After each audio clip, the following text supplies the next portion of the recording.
suffering, and they wishing to be happy, peace, but most of them don't know how to suffering, how to create the cause of happiness, and no beings longest have a consciousness. They don't wish to be unhappy or suffering, but because of our ignorance, and we're constantly creating the cause to suffering. Even sometimes we think that we're doing our favorable, but that doing favorable is become a negative karma too, and later more what called the unpleasant circumstance created from that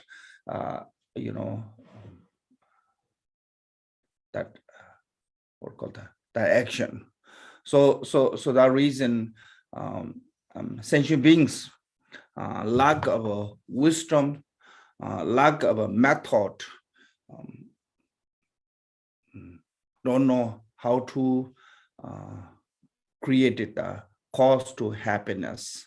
So that reason, if you look this way, number of people who truly devoted to the Dharma is really small, basically. So that way, if we try to count the religions, Buddhism is a really minority. Sometimes even they don't count as a Buddhism as a percentage. I never heard anyone saying it's this many percent of the Buddhism, like in the world.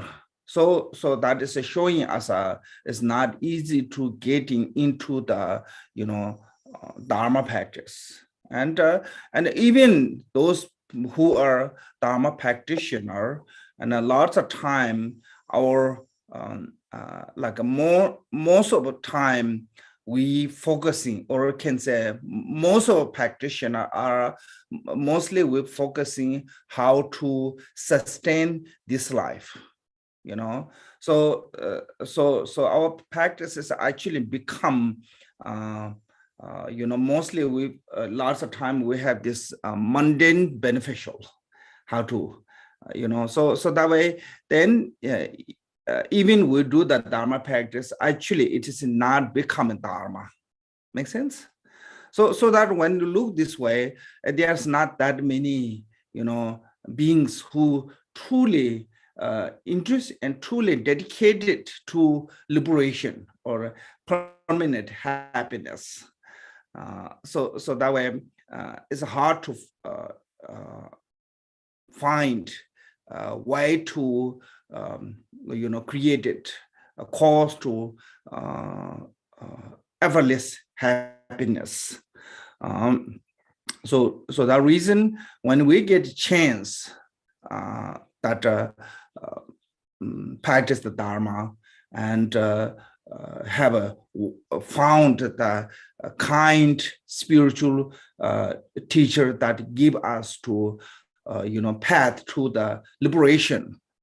So we are fortunate enough to found the path to the liberation. I mean, so meet with the path to the liberation. So once we put the effort, we will become enlightened. So now our motivation is when we get this chance, we're going to use this chance or this circumstance to liberation for the benefit of every sentient being who are destitute and lack of wisdom and a method to make themselves free from the suffering. Make sense?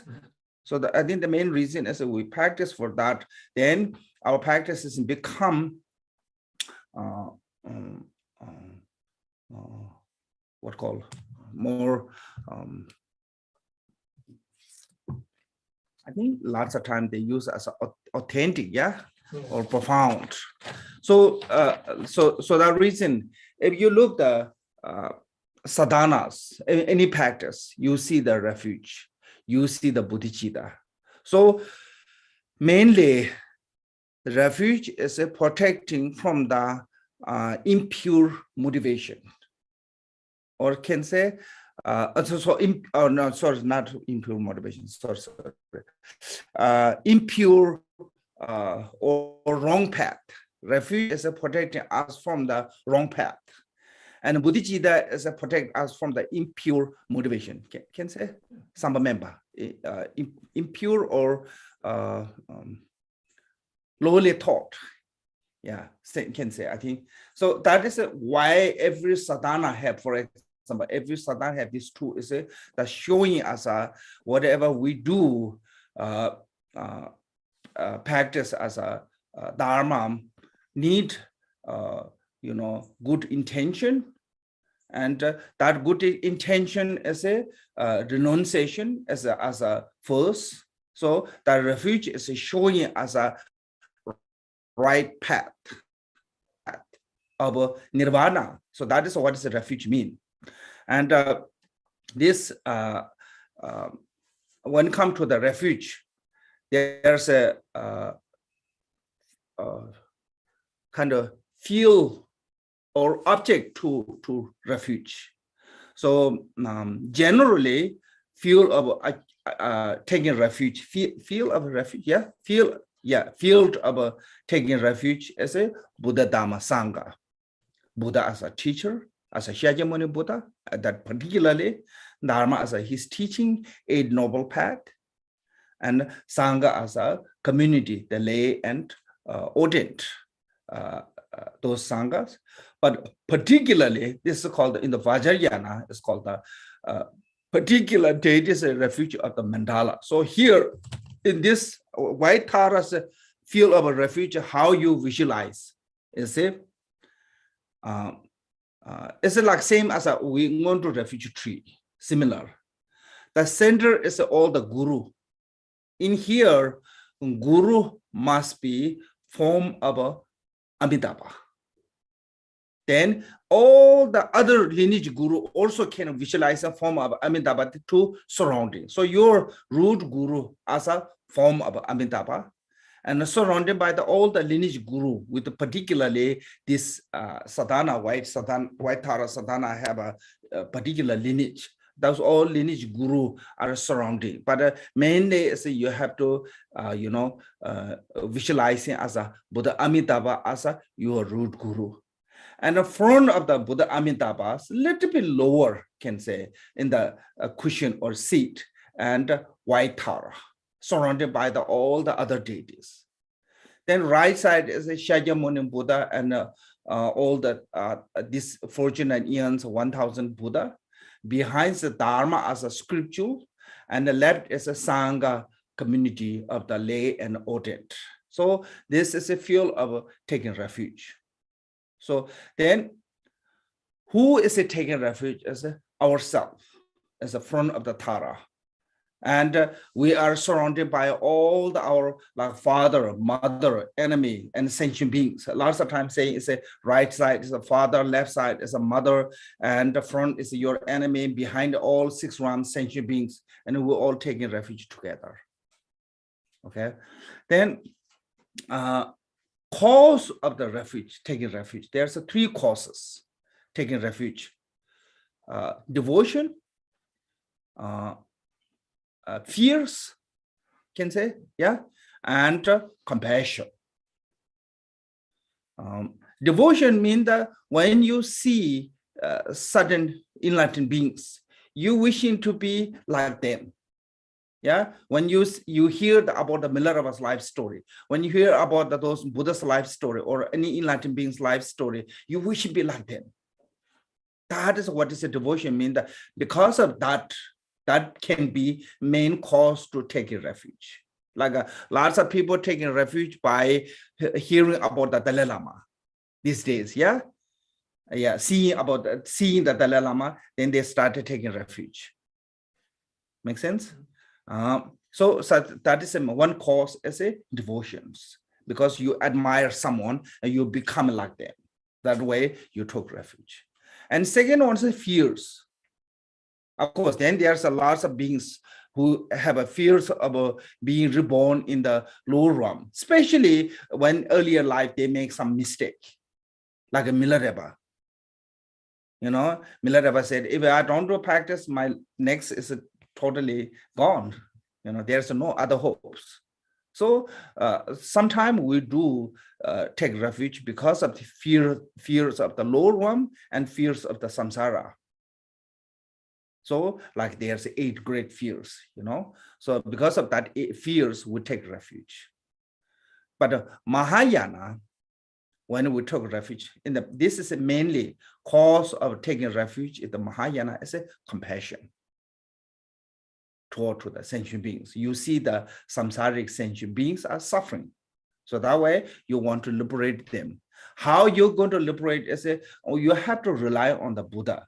Only Buddha can liberate sentient beings, even not Arhat, even not in Bodhisattva, not enough. Not good enough to their quality is not good enough to can liberate Buddha. So only who can liberate sentient being as a Buddha. Make sense? So that way, so only reliable refuge is the Buddha. So that reason, because of the compassion, and want to take refuge to the 3 jewels. So that is 3 causes of the taking refuge, 3 reasons. Some people, because of the devotion or faith. Some people take refuge because of the fears.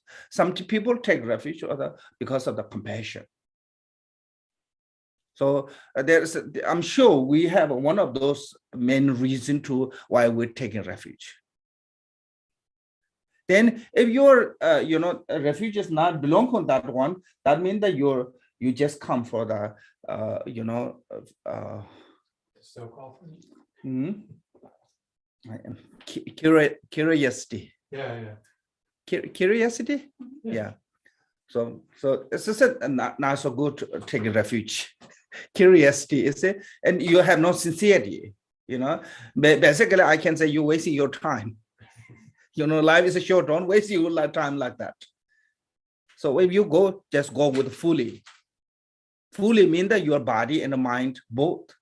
So how to go to mind is you have to take refuge for these 3 reasons. So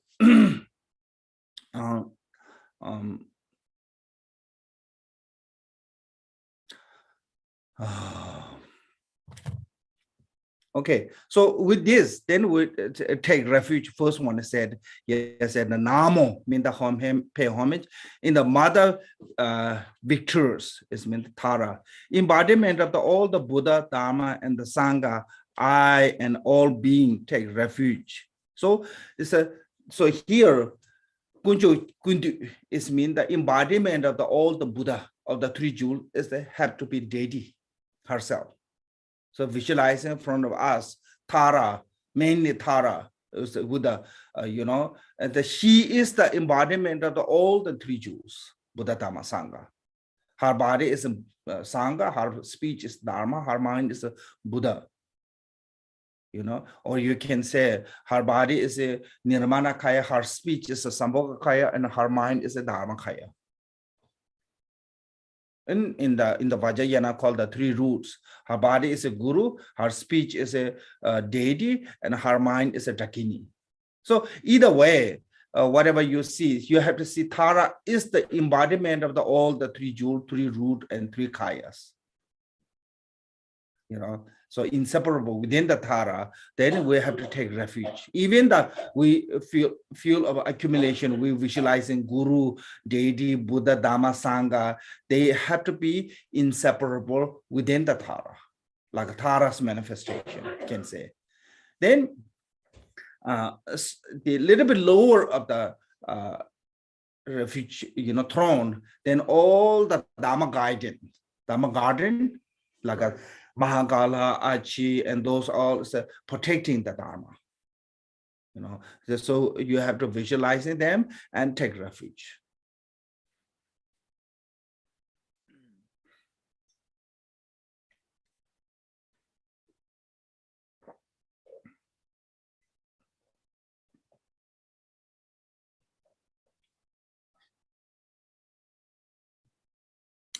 So then is called protecting from the impure path as a generating bodhicitta. So it said, resolve to cultivate the bodhicitta, mind of enlightenment. So it means that cultivating bodhicitta, there's called the two aspect of the mind. Aspect of the being self as I want to become a Buddhahood, and aspect of the other for so that way you can liberate other sentient beings. So basically, you want to become a Buddhahood for the benefit of other sentient beings. That's what is bodhicitta mean. So what is the impure? Impure is a self-liberation. Only I want to become a Buddha. Make sense? That's become impure. So how to protect from impure is a liberation of the every sentient beings.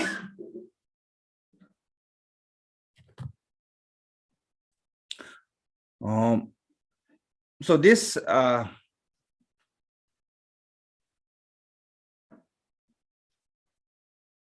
this Tara. Oh, I should read the first ones. Okay, that doesn't matter.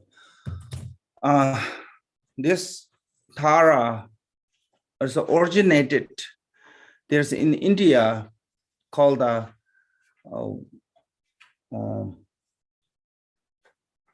think this is a similar around Naroba's time.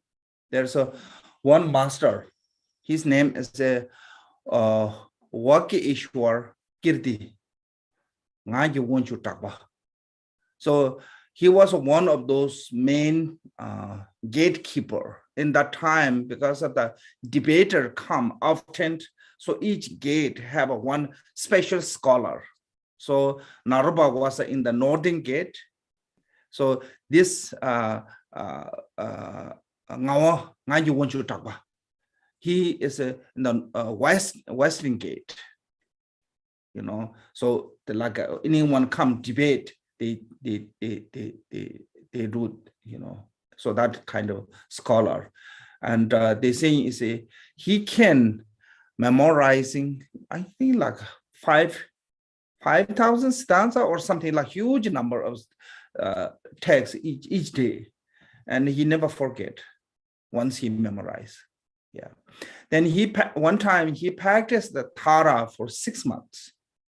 Then he made face-to-face Tara, white Tara, and give him this teaching from Tara. So that way he start. So from him in Tibet, there's 4 different lineage comes. One is a Adisha, when the Adisha comes. So Adisha received from his guru, Silingba. I think this Ngaji Wonju Takpa is the one of the main guru for the Silingba when he came to India to study.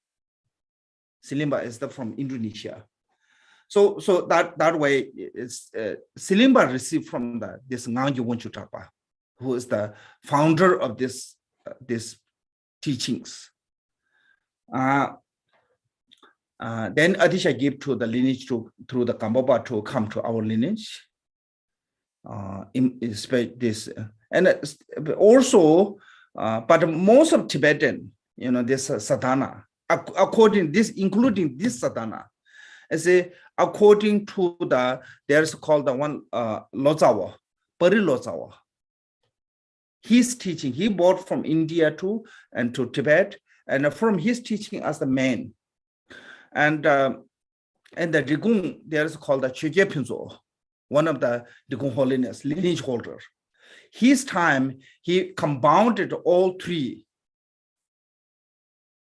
Shakishiri, Kachipenchen, Shakishiri's lineage, Adisha lineage, and Parilozawa lineage. Those all compounded from him. So all the Digung empowerment of the White Tara and Sadhana is compounded all those 3. Make sense? So, but most of majority of Tibetan mainly follow to the Pari Lozawa, one of the Lozawa translator. He bought this Tara, particular sadhana, the white Tara. As a usual Tara practice or any practice, there's called a preliminary practice and actual practice and conclusions. So what is the preliminary practice? Is it there's a taking refuge as earlier I mentioned, protecting from the impure wrong path and generating bodhicitta as a protection from the impure path. Yeah, so take refuge and bodhicitta. Those are kind of like a basic standing. Then there's a accumulation. You can skip this dharma offerings. This is for only for the removing the obstacle, but this is not necessarily part of the actually sadhana. So you can move to the page 2.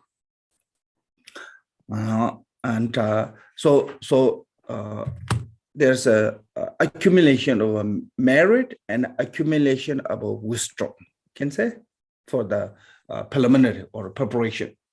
So accumulation of a merit have a tool called the accumulation based on the superior field, can say superior field?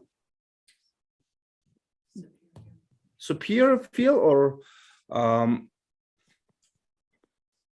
yeah, pure field, can say pure field, yeah, and accumulation at the impure field.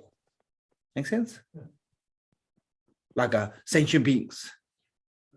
Yeah, I think so. So how do we accumulate the field? Say you can look here. So I become the noble lady whose heart center is a radiate the light in the 10 direction, thus transform into the indestructible protective sphere, Vajar Rakya Raja. Oh, sorry. So that's not this one. So this one. Once again, white light radiate to the Buddha field and over the 10 direction become the invitation to the transcendent victorious mother and her Bodhisattva son and daughters.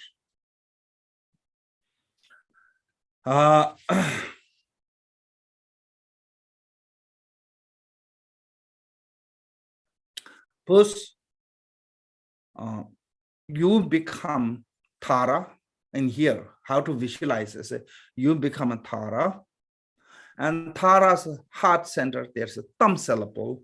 From thumb, radiate the wisdom light, white light, and fill whole your body with the light.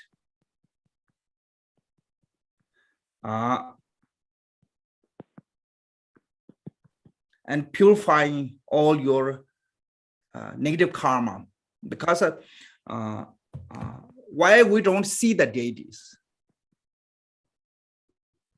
right now? I mean, basically, why we don't see the deities? Because we are obscured by the what called the obscuration of the karma and the obscuration of the liberation. So by radiating white thumb and purifying all those obscurations of the karma and obscuration of the liberation of the afflicted emotion. So that way we can have chance to see the Tara. So meditate on that way from the thumbs, white thumb, purifying all the karma and the obscuration and negative emotion. Then invite, after the purification, invite the fuel of accumulation.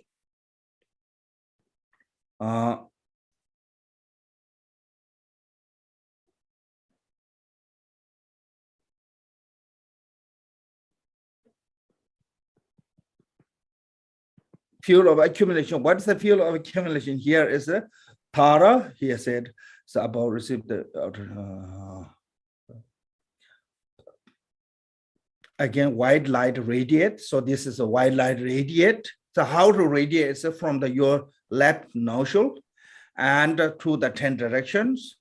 then 10 direction, then become the invitation. That light is become an invitation of the transcendent victorious mother, is mean the Tara.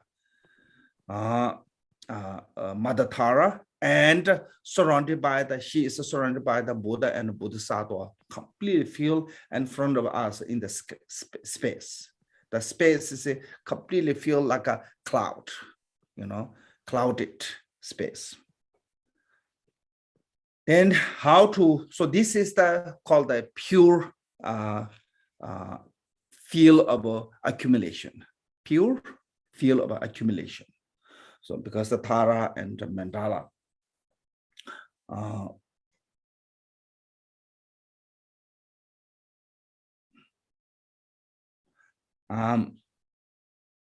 then there's a seven, what called the seven branch of can say 7 lamps or 7 lamb? 7 lamb, yeah, 7 lamb. So first said a bow, reverent, and present. Okay, a bow reference, in reference, and mean that with respectfully, I pay homage. So there's a body, speech, mind, pay homage. Body as a touching the 5 point of the body to the ground. That's a body prostration. Speech prostration is a chanting the praise of Tara. And mind prostration is a developing the devotion and with the 3 faith, vivid faith, eager faith, trusting faith. So we're doing it with the body, speech, mind, prostration. This one is also can say antidote of the pride prostration. Then present the inner, outer, and secret offerings. Second is the offering. So we have to arranging the inner offering, outer offering, secret offering. So inner offering is basically talking about the own body, organ, sense, faculty. This is all the inner offering.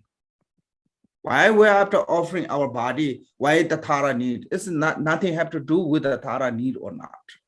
This is offering is a method to how to cut the attachment. If you cannot offer your body, you cannot offer fully because it's something that you're holding back. Then your offering is not becoming pure. You have to know that you can offer anything. Make sense? So as a inner is talking about your own body. So then outer is talking about what we're arranging. So normally people we arranging to the water for the drinking, water for the feed, flower, incense, candle, perfume, food, music, such things like that, outer offering. So, and if you have time, you can visualize something like that from your thumb syllable and radiate light in the light and become a white goddess. And she's holding the conscious with the water. Again, the light radiate red goddess, and she's holding the conscious to water for the washing feet. Then radiate the white goddess, she's holding the flower, and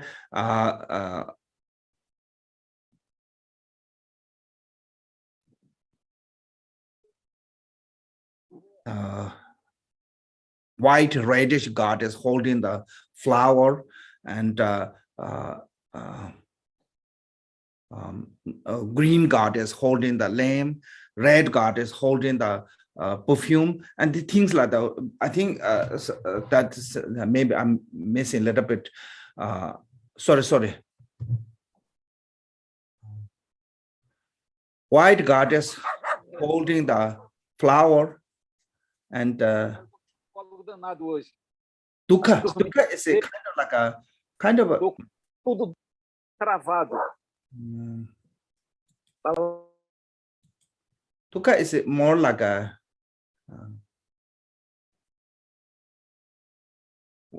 not really black, but it's dark, smoky color, smoky color holding the incense, and white reddish color goddess holding the perfume. I mean the sorry, candle, and green goddess holding the perfume, and red goddess holding the food, and blue goddess holding the music instrument. But if you have time, you can arrange something like that, meditate. So each goddess is holding. Then offering, this is called the outer offering. So outer offering, what we basically arranging things. Yeah. Then a secret offering is a union of the wisdom and emptiness. Meditation on the union of the wisdom and emptiness is become a secret offering. So that way here said, I offer inner, outer, and secret offerings. Confessing my misdeed, it means that because of that we are ignorant and deluded. Lots of time we think we are doing right things, but we actually make a mistake so many different ways. So it's because of the ignorance we make mistake. That mistake is become a misdeed or negative karma.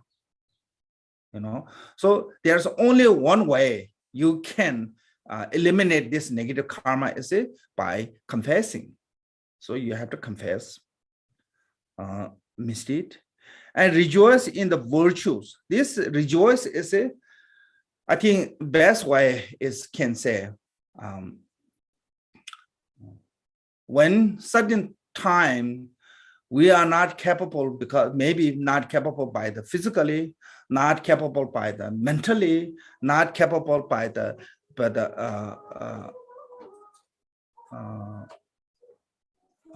financially, not capable by the timingly. There are so many ways we can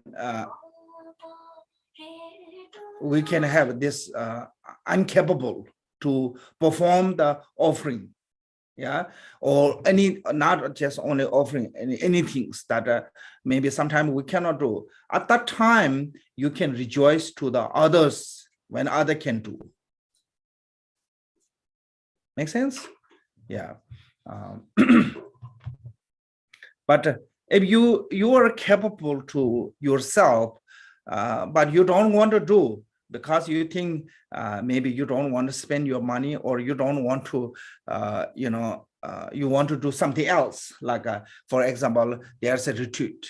You have time to go to retreat, but you don't want to go because you want to go to party, or you want to go to something else. Then you said, oh, I rejoice to you. That is not pure rejoice.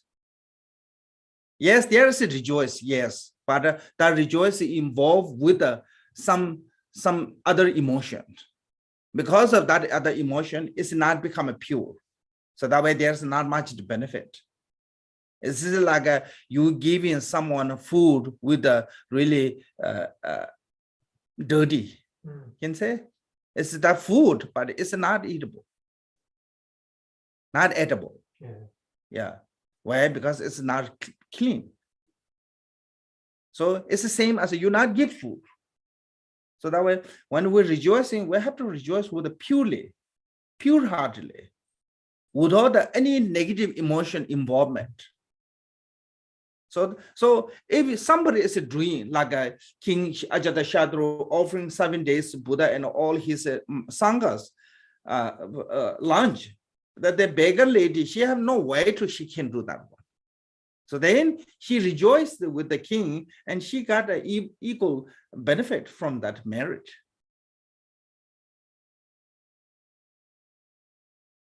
But if something is we are capable and we don't want to do because of our laziness or our stinginess and try to rejoice, it doesn't work. So we have to rejoice something that is beyond our capacity. If something happened, then we have to rejoice.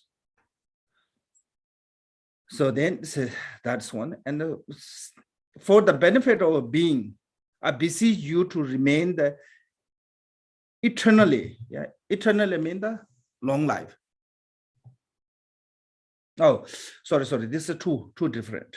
For the benefit of a being, mean the requesting the Dharma teachings, requesting to all the enlightened beings, especially, in the 10 directions, there's a many pure lands.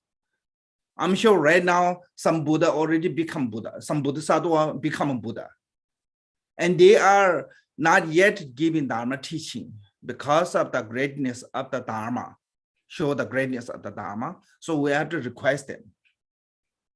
Make sense? So Dharma, we have to request constantly to the, to the our guru or all Buddha and Bodhisattva in the 10 directions. So just request that one as a thing, there's a, I'm sure right now in the some other universe, there's some freshly someone become a Buddha and not yet give teaching. So you want to request them to the twin will of Dharma. Make sense? So that is what, so that way says for the benefit of a being, mean the requesting to the Dharma teachings, and beseech you to remain eternally. It means the long life. I mean, there's no one will be forever. Even those Buddha, even they are capable to can live forever, but they're not going to.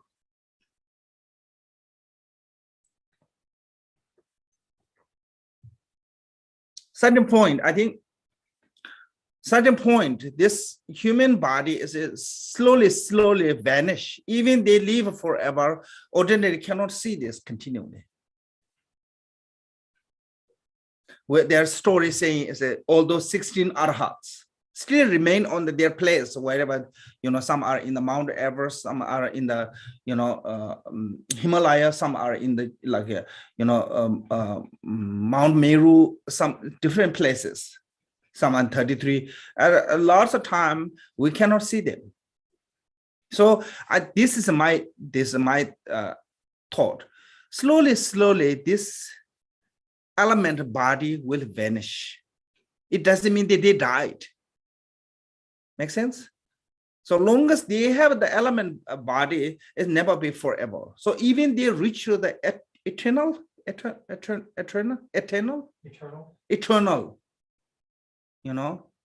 but still ordinary cannot see continually.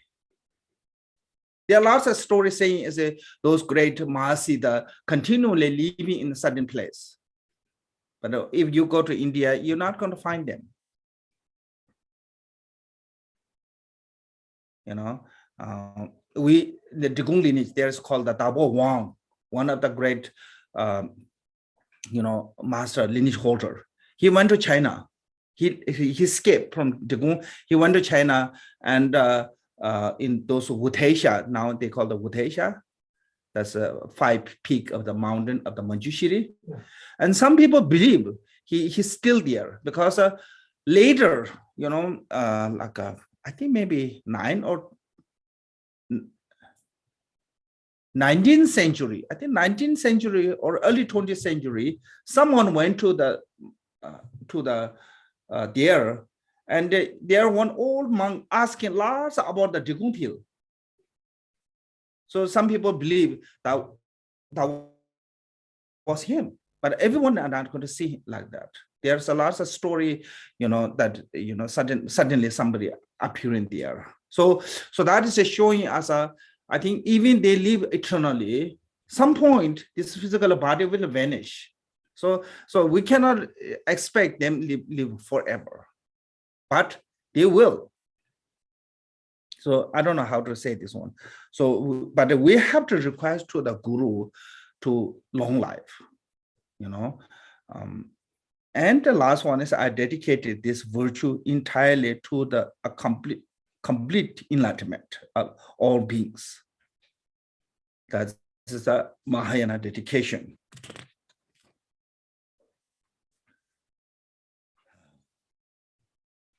Okay. And said, the field of a merit dissolved into me.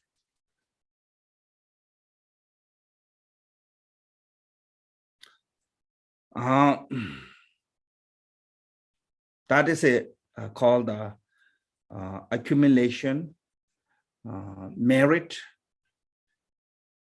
on the pure field. Yeah. Now accumulation of merit with the impure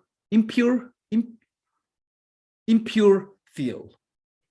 The sentient beings. That's called the may all being know the bless of the Devachan, free from the suffering, all suffering, and unbiased equanimity. So, so this is called the four immeasurables: love, compassion, joy, and equanimity. So from that, first is two those important: loving kindness and compassion. So this meditation on the loving kindness, there's a three-way: intention or interest. Can say interest. Yeah, interest, commitment, and aspiration prayer. Yeah, can say aspiration prayer. So in interest, as a you have this interest or in Motivation. Yeah, motivation of wishing that every sentient being be happy. That is a can say intention. Yeah, yeah, you can say meditation on the loving kindness related to the intention. So that you wishing every sentient being be happy. Then meditation on the meditation on the loving kindness related to the commitment. As a I make sure I'm going to no, just leave that. I make sure I'm going to liberate those sentient beings. So that you making your vow.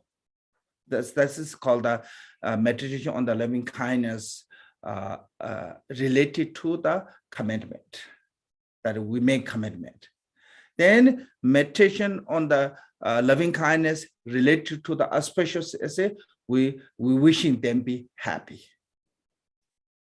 Makes sense? Yeah, we do the prayer that every sentient being be happy. So I think there's a three-way: meditation on the loving kindness related to the intention, meditation on the loving kindness related to, can say related or according to the commitment, and a meditation on the loving kindness according to the aspiration prayer.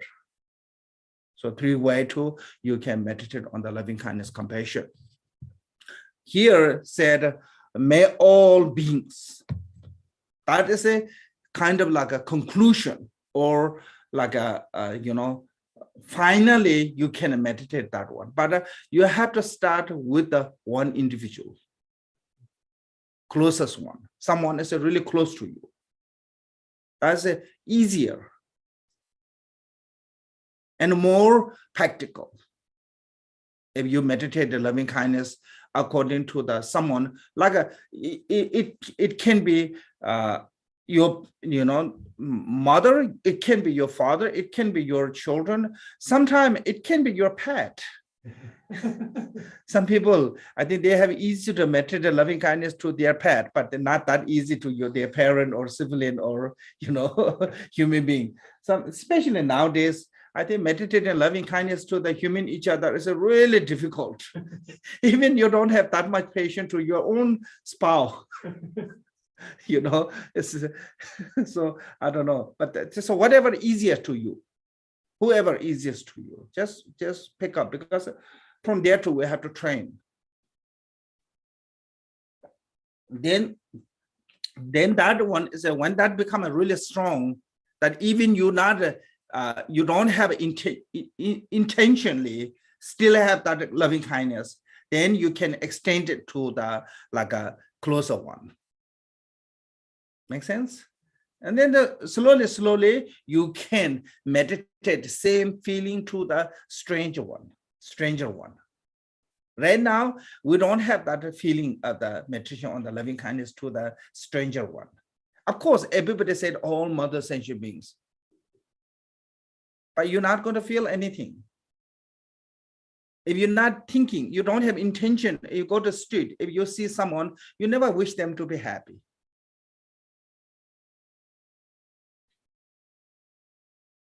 Yeah, it's my line. This is my spot. This is my turn. We always wishing people ourselves as happy.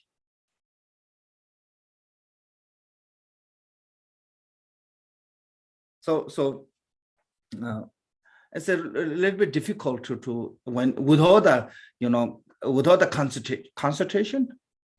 Can say how to say this in English? Without the intention, try to have a loving kindness to the someone. It's not that easy. Without the meditation, can say. So we have to train one day without any kind of intention, without any kind of concentration. You can love to someone without any reason. So then you can love to every sentient being. Then that day you can say all mother sentient beings. Right now, just start with a small way. Anyone individual.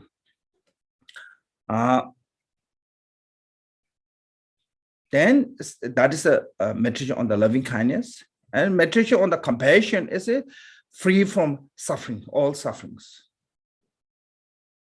So you want to be every sentient being free from suffering.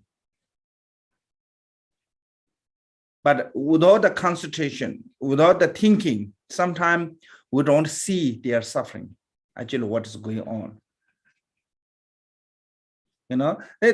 Most of people show the suffering by negative way.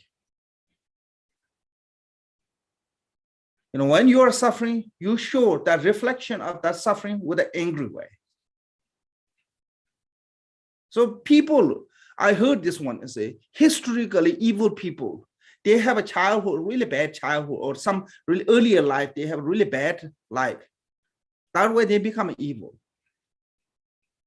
And I mean, this is you can see most of in the school, like bullying kids. They have really rough background.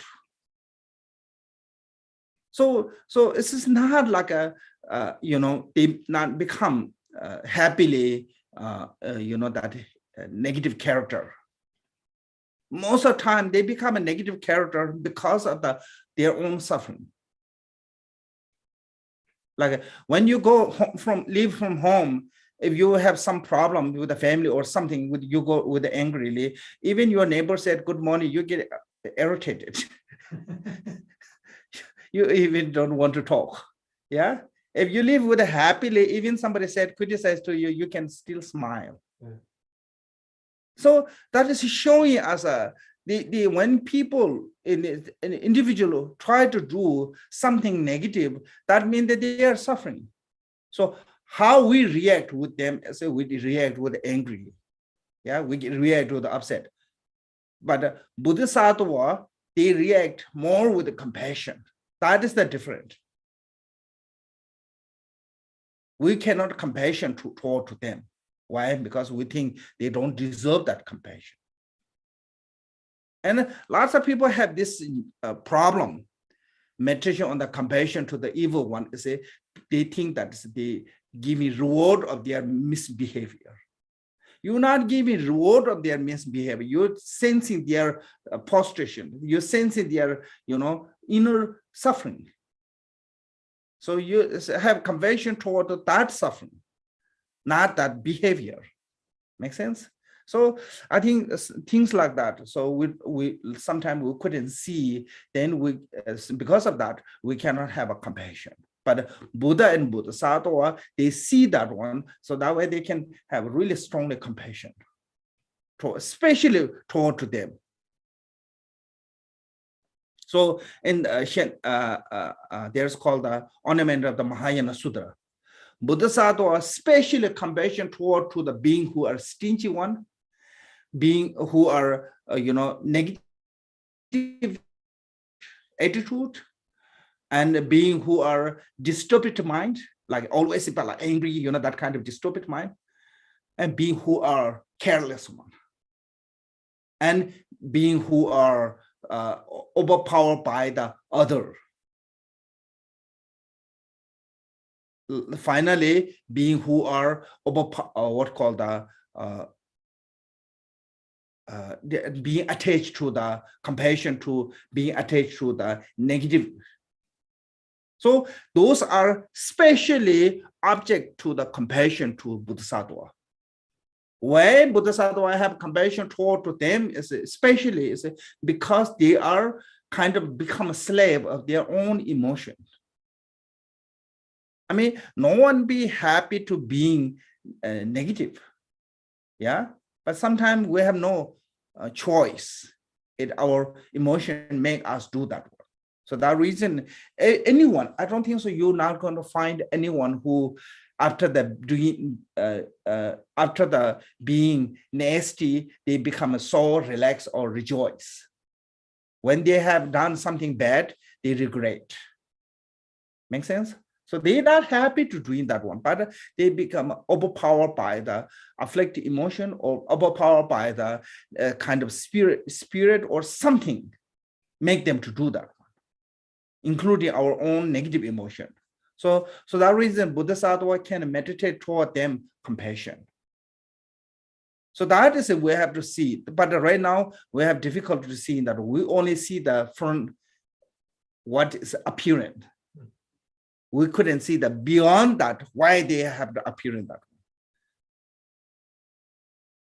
Like if you're walking on the road and somebody said really bad, nasty things to you, you get immediately upset. But then someone tell you, oh, don't take, don't bother. He or she have a mental issue, and your bother is immediately gone because you see the beyond why this become like this. Make sense? Can you understand? Yeah. So I think this way, Bodhisattva, they can have compassion to your enemy, someone who try to harm you directly. Why? Because they see the beyond their act. We only see the act. That's different. So once we can see beyond their act, then you can meditate loving kindness or compassion toward anyone. Especially your enemy, you can meditate compassion. So then you will have a joy. Joy is anytime you see them happy, you get joy. That's called the third joy. And equanimity is that you have to train yourself to meditate loving kindness and compassion toward to equally every sentient beings, not more, not less. Not more to your loved one, not less to your enemy. You have to meditate equally every sentient beings. That is become an equanimity. So this four immeasurable as what called the accumulation of a merit based on the impure field. Can say that way, impure field, or I'm sure there's another word.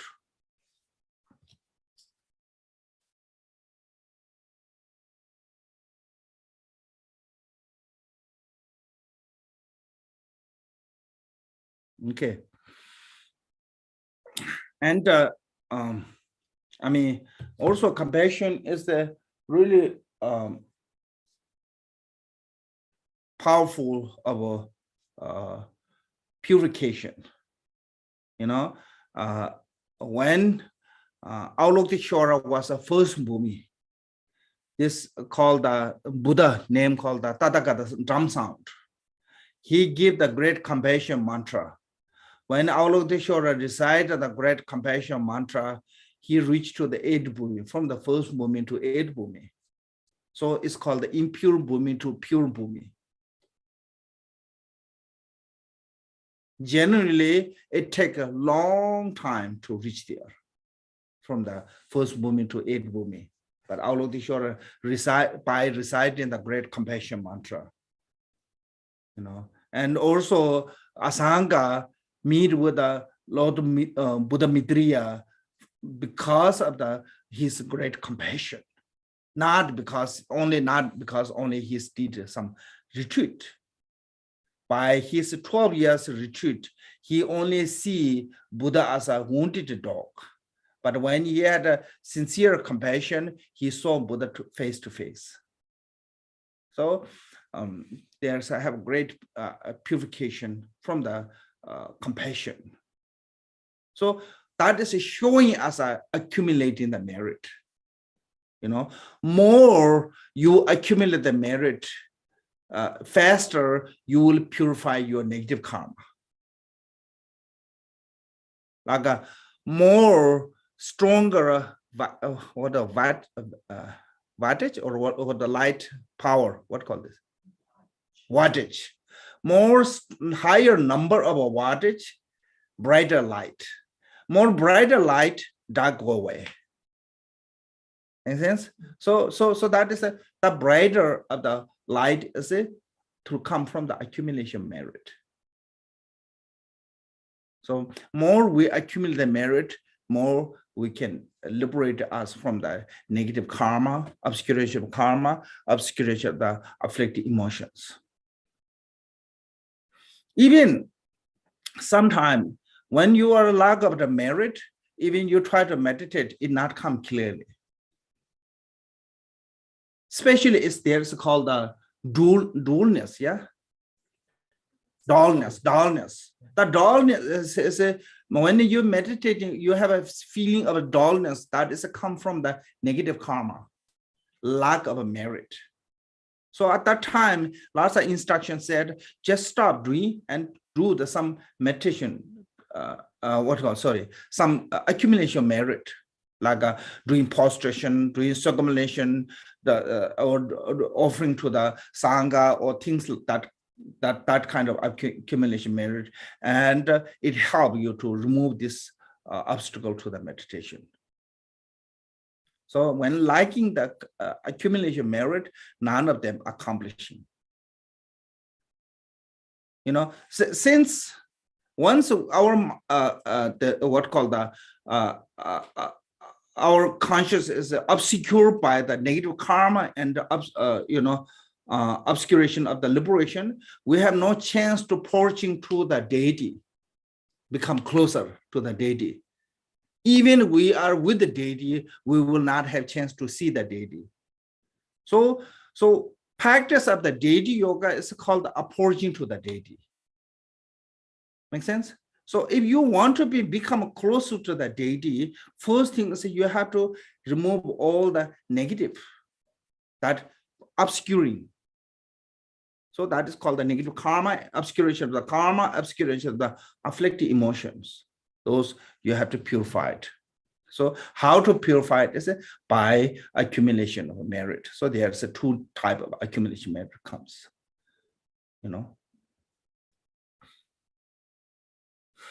Okay. So then, second one is the accumulation of the wisdom. So here, not including to the mantra, but it said from within the state of the emptiness, appearing the sacred land of the. So from within the state of the emptiness, there's a two way to meditate on the emptiness. One is a analytical meditation by analyzing, by analyzing on the phenomena and meditate on the emptiness. Like if you read the Shanti, there was Why Buddha the Contract, chapter 8, Nagarjuna's middle way. Even you reach to the jewel ornament there are lots of time the chapter of wisdom.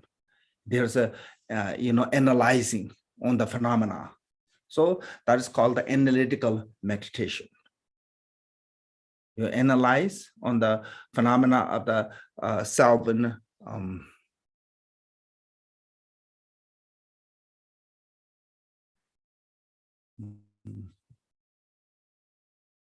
like analyzing they are one or separate.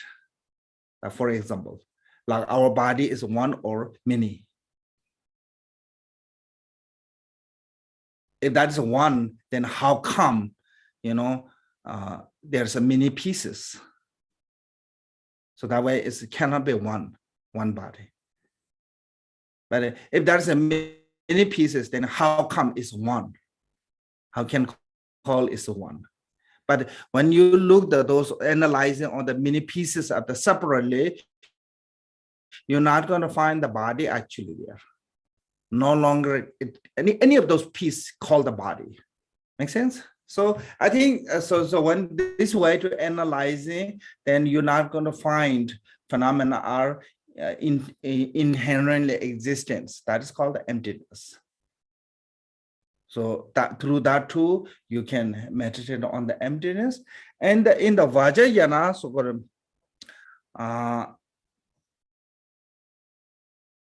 by mantra of emptiness, forcefully meditating on the emptiness. It's, I think, center of Sukomba. It means the forcefully by mantra. So Subhashita Sarvadama Subhashitaham, that kind of mantra. It's in the actually other texts have that one, but in this may try to make the really short, so that way they not put the mantra there, but you can visualize in that mantra here. Subhashita Sarvadama Subhashitaham.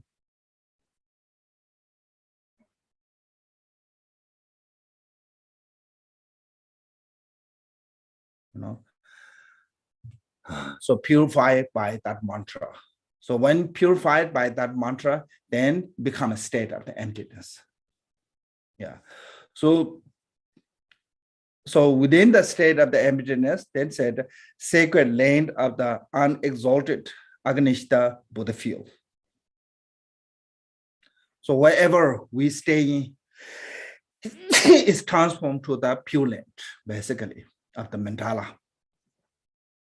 Then within the Agnishta is a palace encrusted by the innumerably jeweled and evergreen tree, tamed with the exquisite garland of the ubala flower and gem.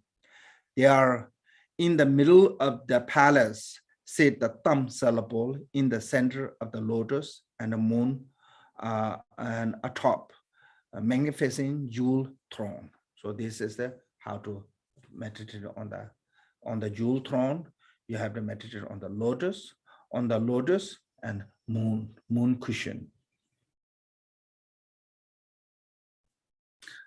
And if you want to elaborate it, you can meditate, yourself as an ordinary person at the heart, meditate on the thumb syllable, white in color.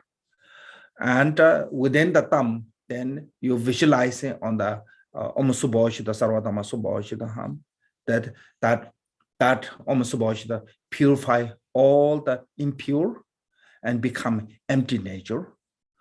When it's an empty nature, the thumb syllable transform to the lotus and a syllable transform to the moon. So this way too, you can elaborate it. In the moon, and there's a thumb syllable, which is the your own consciousness as a form of Tara's thumb syllable. In the center of the lotus and the moon top manifesting jewel throne. Light emanates from the thumb syllable, thereby transforming both myself and other into the resplendently radiating white wish-fulfilling chakra. My right hand rests in the gesture of the supreme generosity. My left hand holds the white lotus flower. So this is a visualization of the white Tara.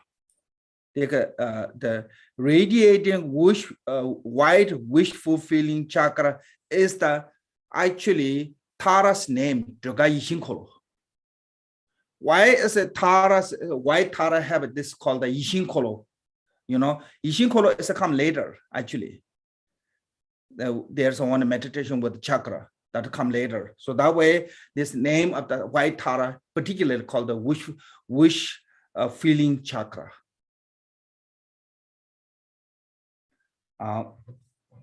So that is basically talking about the white Tara.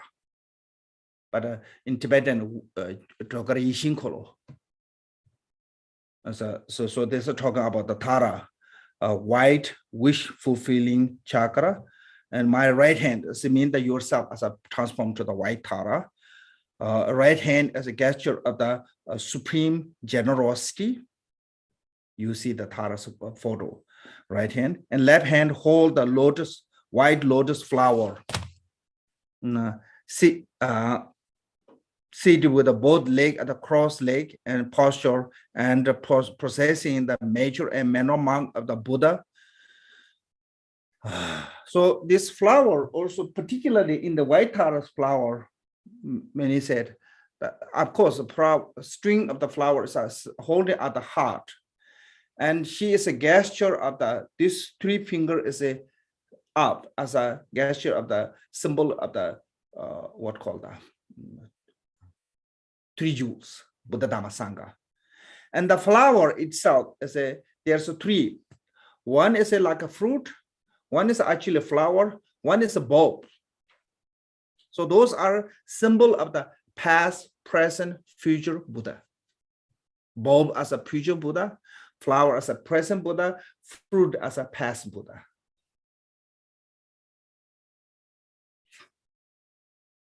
I didn't see other like Avalokiteshvara or other deity who have a flower. I didn't see that kind of yeah, flower. This is only white Tara I saw.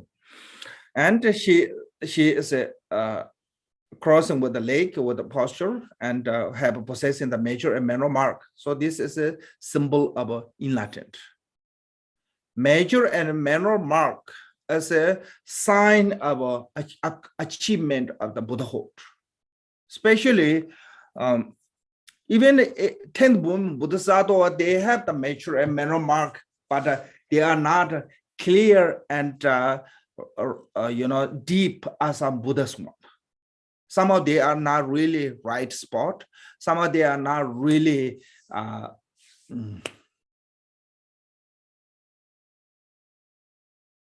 deep, those Bodhisattvas. But Buddha's one is a deep and right spot. So this is a sign of this is called the 8 lucky sign. You know, 8 lucky sign is come from the Buddha's major mark. So that way now we use in lots of time 8 lucky signs. Okay. Ornament with a 5 silken garment.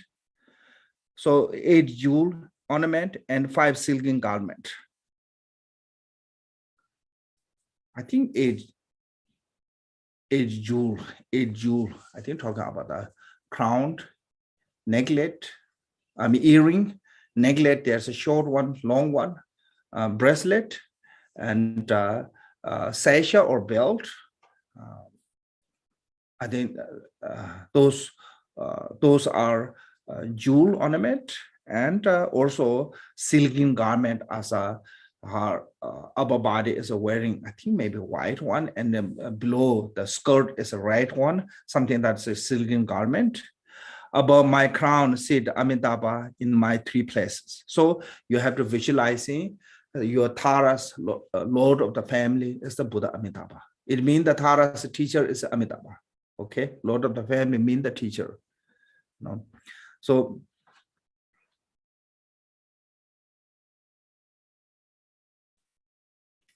sometimes we have this idea of once we graduate from the school, yeah, or school or whatever, once you finish the class, you don't need the teacher anymore.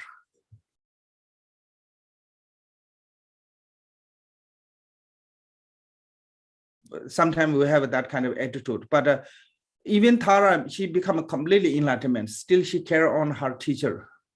Always say the Lord of the family is basically talking about their teacher, particular related to that. So that's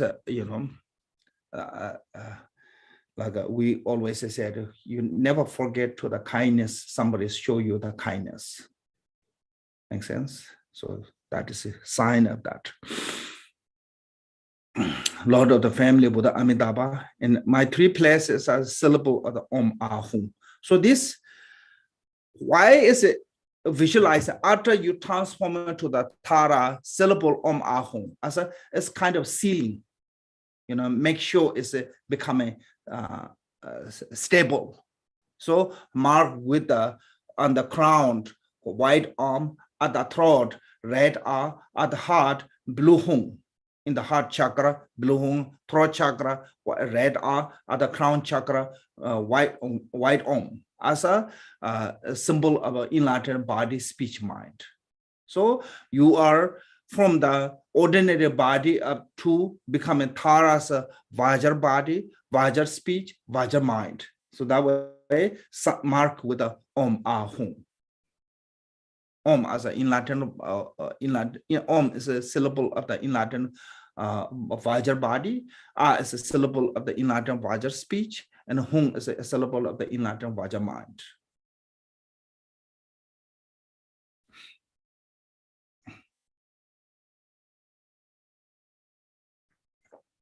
Like when a manufacturer make from the fabric to cloth, what they do? They sew it, cut it. They put the label. Oh. Make sense? The fabric is not belong to them. It's not part of the factory. But once put the label, is belong to that factory, that company. Fabric is everyone use, if you buy the shoes, for example, there are lots of different shoe company. The fabric is using everyone same, but once they make the shoe, they put their own label. So similarly, once we transform, then they put the label of enlightened, Om Ahum, the seal. I think can say that way. So we have to visualize it, Om Ahum, or the Om as a, lots of time people may think Om as a forehead is outside of the forehead. You have to visualize it as a in the between from forehead to behind. Here's called the center, there's called the crown chakra. Inside the crown chakra. Om. Throat also same way, inside the throat chakra. Heart also inside the heart chakra. Hum. Those three syllable Om Ahum. From the white thumb syllable in my heart center, then this one also we had before question somebody asked. If there's already Hum, why put the thumb? This becoming too much crowd. I think we can fit many things there. Not just only two those syllables. So you have to visualize it. One, you have to visualize they are illusion body. Okay, they're not really interrupt each other. Yeah. Two, you cannot visualize it. There's a really like a space. It's a really crowded space. You have to visualize a really open space. So don't have to worry about if there's a Hum already where I put the thumb. Sometimes our mind is really funny, so we think so much small way. Also like kind of a solid way. I think since they are illusion, so you don't have to worry about the okay. Thumb syllable at the center. Light radiate, invite the meditation deity with whom I identified.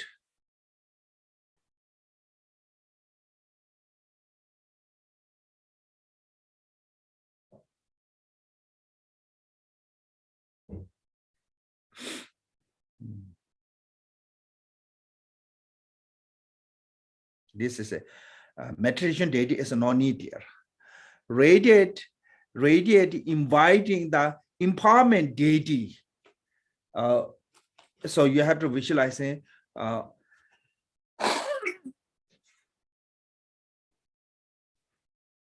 Empowerment deity.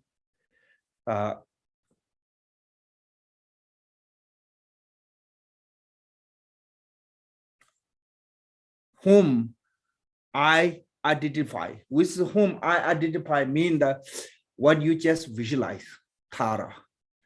Empowerment deity, identical empowerment deity as a Tara They are all the empowerment deity manifest as form of Tara and inviting in the front of you.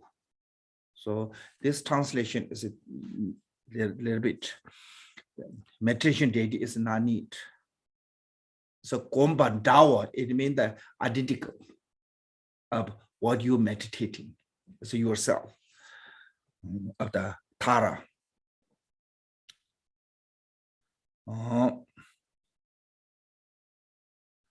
Then receive the empowerment from the empowerment deity, and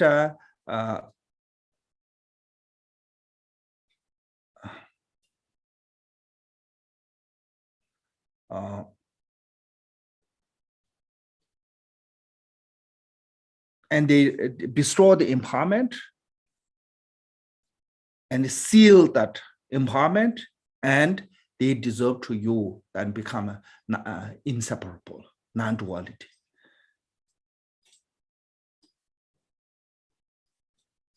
So then with the mantra Za Hung Bam Ho. Za Hung Bam Ho in here, by that mantra, inviting the wisdom, empowerment deity from the Pure Land or Agnishta, and in front of us, and receive empowerment. Then that empowerment deity deserve to us.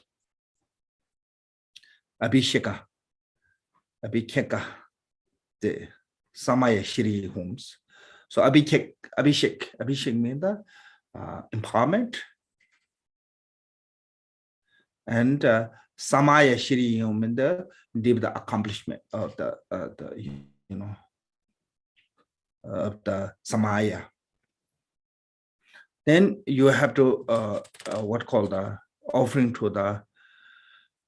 So here now yourself as a deity Tara, and offering, who offering to the Tara? Because when you say, so what you do is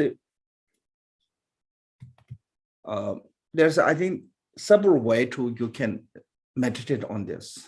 One way, you manifest from your front of you, ordinary person who manifests yourself as an ordinary person, because you now transform to the Tara. So you have to offering to the Tara, do position to the Tara. Who is doing is you can manifest an ordinary person like you front of the Tara and offering or doing prostration, or you can manifest as a offering goddess from your thumb syllable, and those goddess is offering to the Tara and doing prostration to the Tara. So there's two ways you can do. Some instruction said you can also do as a manifest as a secondary of ordinary person you front of the deity and offering and do prostration, and some say the offering goddess. So either way, whatever comfortable, you do that one. For me, as actually, if you meditate on the yourself, ordinary one, front with the deity, and do the prostration offering is actually good. So when you're doing the prostration, then you have to recite this praise. It's called the God and demigod bow their crown in reverence at your lotus feet. Noble lady who liberated from all devastating oppress and posture to Mother Tara.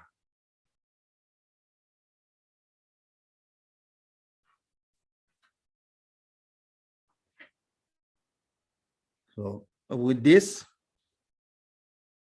prayers, then you have to rest here until you get tired. How do you rest is with the 3 or 5 characteristic of a generation stage, which is the divine pride, vivid clarity and purity, empty by nature, and delightful. But mostly it's a divine pride. Whether I am the deity. Then that deity have to be empty by nature as an apparent yet empty. With the state of this union of the deity apparent and empty, then with the meditation on that and concentrate on the deity's body, which is the union of the appearance and emptiness, and meditate here long as you can.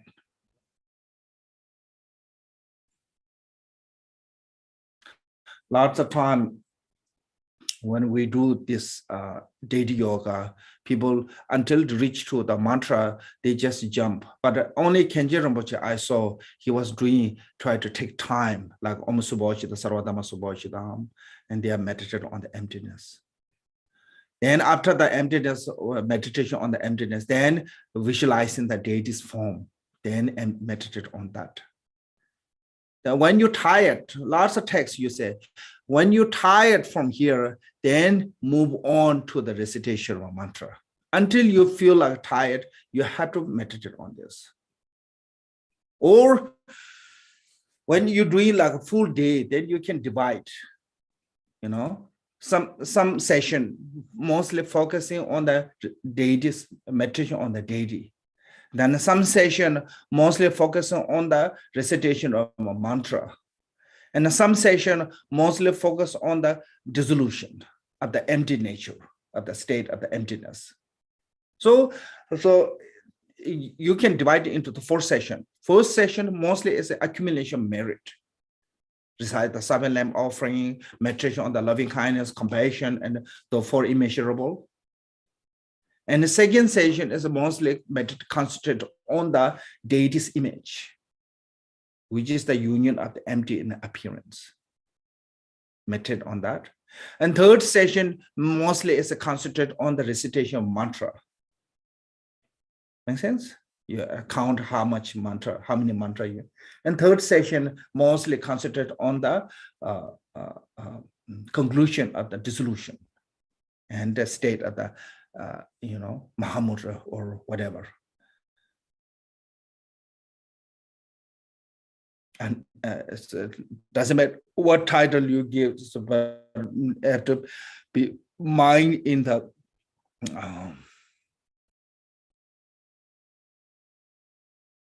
in the Mahamudra teaching is called the unfabricated, or ordinary mind, which is the unfabricated mind. So you can do this way, divide it into the 4 sessions, and each session, focus on that way.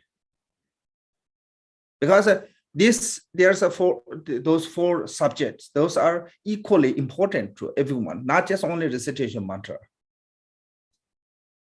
But a lot of time, our 80% of time is spent on the recitation mantra. Yeah. And when our number is finished, they said, "Oh, I'm finished my daily yoga practice."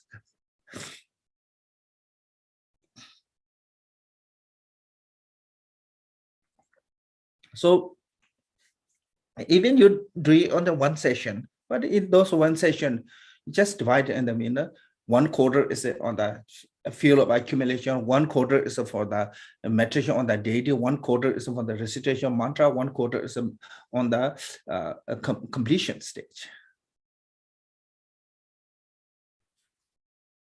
So once you feel tired, because also you don't want to be too tense, too loose. So, but first you what called the dimba mean the concentrate first on the deity. In this case, first on the deity, concentrate really like a form of the deity, then relaxedness,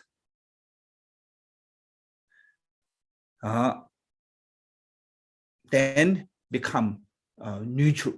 So those are you what called that like repeat this way. Sometimes more concentrate, sometimes more relaxed, sometimes more and stay on the unfabricated way. Because too much concentrate is not good. Too relaxed is not good. This one is you can do either way. You meditate on the 4 immeasurable, like loving kindness, compassion, or meditate on the deity. That's how bring to the balance.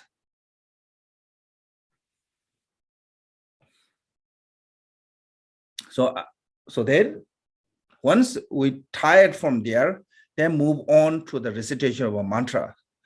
Then said in the transcendent Victoria heart center is a white will. So I mentioned here, white wishful feeling will is chakra.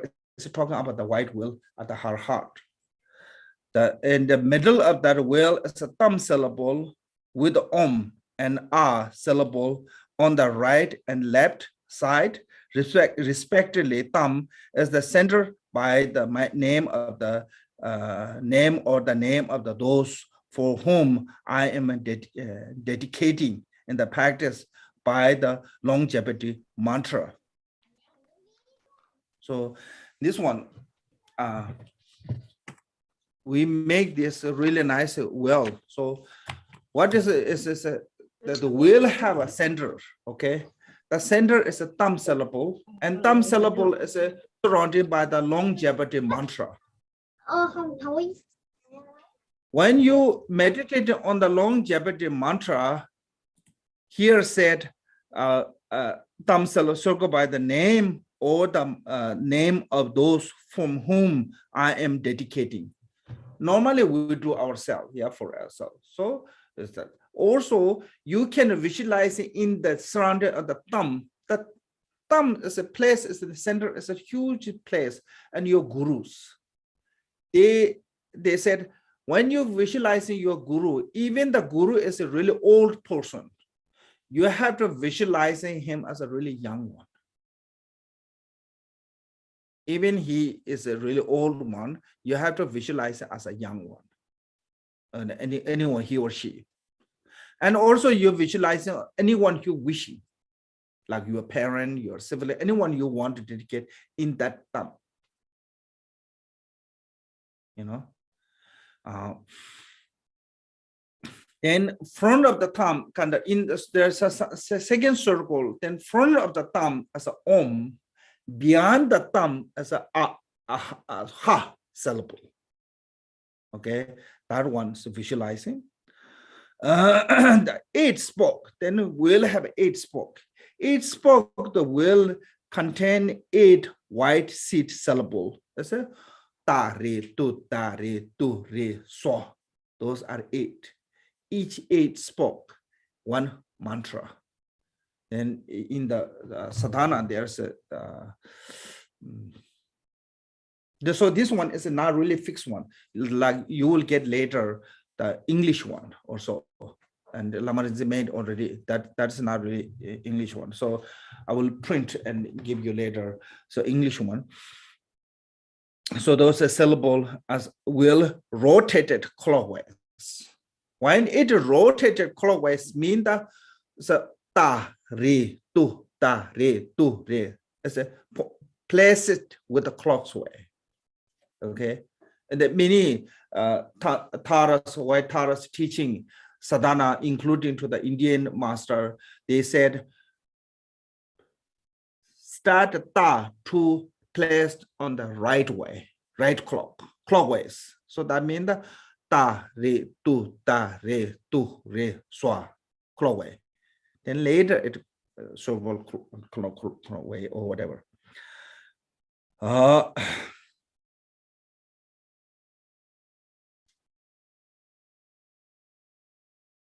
Radiating, gathering the power of the blessing from the name and emanated at the samsara and nirvana.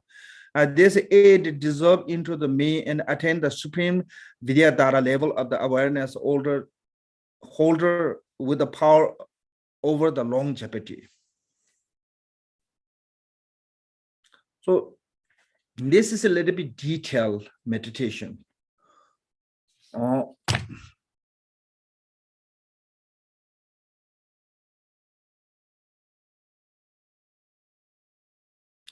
Thumb, from the thumb syllable, in the center of the will, there's a thumb syllable. Radiate the light to the 10 directions. Bring to the all the quality, good qualities, can say, I think best way is good qualities, fortune, good quality of the lifespan, longevity, and all the good qualities, form of light and deserve to that thumb. Yeah. Then from there to feel whole your body with the light. And including to the whoever you wishing to be you have to include in the thumb syllable, around the thumb syllable, the mandala in the will, and it deserve to them longevity, merit, power, all those good quality deserve to them. So that is what does it mean here, saying is a radiating, gathering power of the blessing from the emanate and inemanated in samsara and nirvana.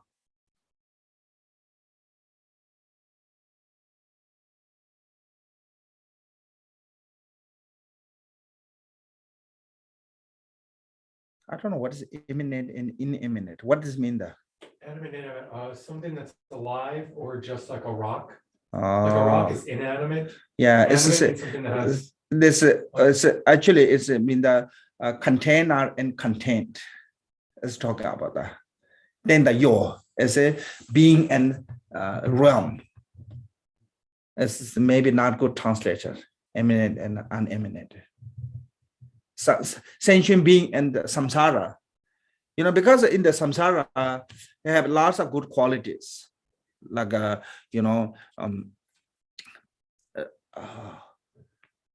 four elements, essence of the four elements. That is a uneminate or non-moving container, container, yeah, container is a samsaric container is the four element. So essence of the four element, because for us longevity need the elements strong. Why we get sick, why we die? Because our strength of element is losing. So what does it mean though? Containers essence is the essence of the four element. Can say? Yeah. So that is how that way we take the medicine. You know, the most of medicine is a try to call this immune. Like immunity? Yeah, immunity. Build it stronger your body.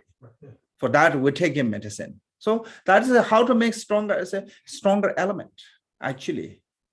Substance, all those substance medicine is those that related to this one. Try to make our element stronger. You know, when our element is strong, even the disease cannot catch you.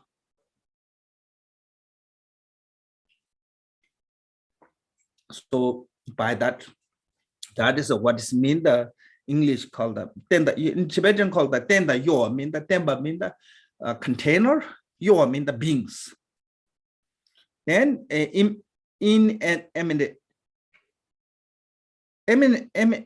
animate mean the move, yeah? Yeah, it's like moving beings. Yeah. Okay, so that is the sentient beings. In animate is not moving. It's called the container. Yeah. So sentient being have a lot of good qualities, especially those high being like universal monarch kings, Indra, Brahma, all those powerful beings. They have a good merit. Those all the good qualities deserve bring back to the light and deserve into the thumb syllable. So that is what it means that is. And also samsara and nirvana. As a light dissolve into me and I attain the supreme Vidyadhara label. It means the supreme Vidyadhara label of longevity. This one. As an awareness holder with the power of longevity. So that is a transform. You here said I, but you can say I or anyone you are aiming. If you're doing for someone, you know, particular someone, you can change that one. You can change that is just say, that individual. Even you can say that person's name here, like this is says that David attained the supreme Vidyadhara label. You know, Susan attained the supreme Vidyadhara label, something like that. You can change the name, but if you aim it to the particular someone doing prayer, someone is your family or some someone then they get sick, you can change the name here too, and you dedicate it for them. And you visualizing that individual, particularly in the wheel next to the thumb. So you can visualize the person instead of their name if it's easier? Yes. Okay. Yeah. Their name is you can use here.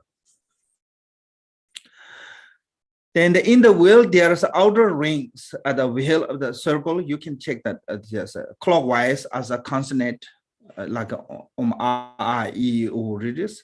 Counterclockwise in the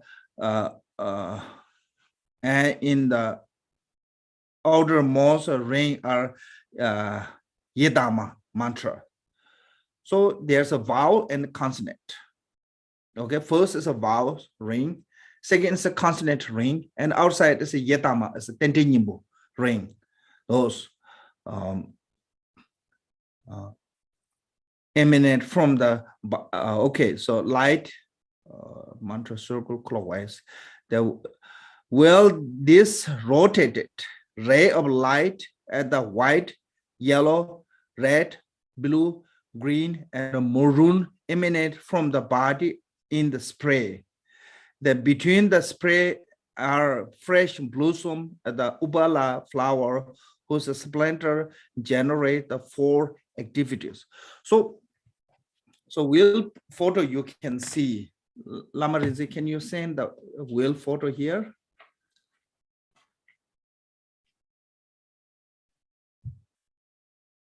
I want to show the wheel photo.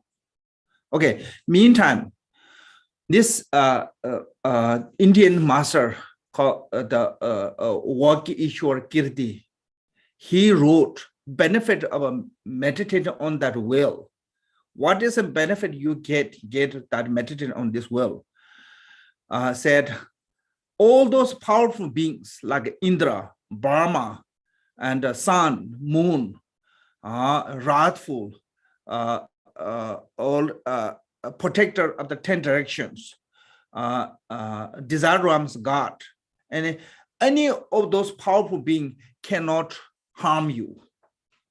So what does it mean? That no matter how powerful in the samsara, the practitioner of this who meditated on this will, they protect by the will, and no one can harm, no matter how power they have from the samsara worldly power. Even the one hair of the body cannot remove from their power. Person who practicing on this will, and also this person will defeat it from the untimely death of the Lord of the Death. Defeated the Lord of the Death, and also become, stay hair, hair less hair gray, less wrinkled. So when I read in this one, I immediately remember Gachar Rinpoche. He's almost 90. His hair is more darker than my hair. And he had less wrinkle than I think we do. So immediately I remember, because Gachar Rinpoche really emphasized on white Tara. All this quality I can see in the Gachar Rinpoche. So then I will repeat this on, I may read more.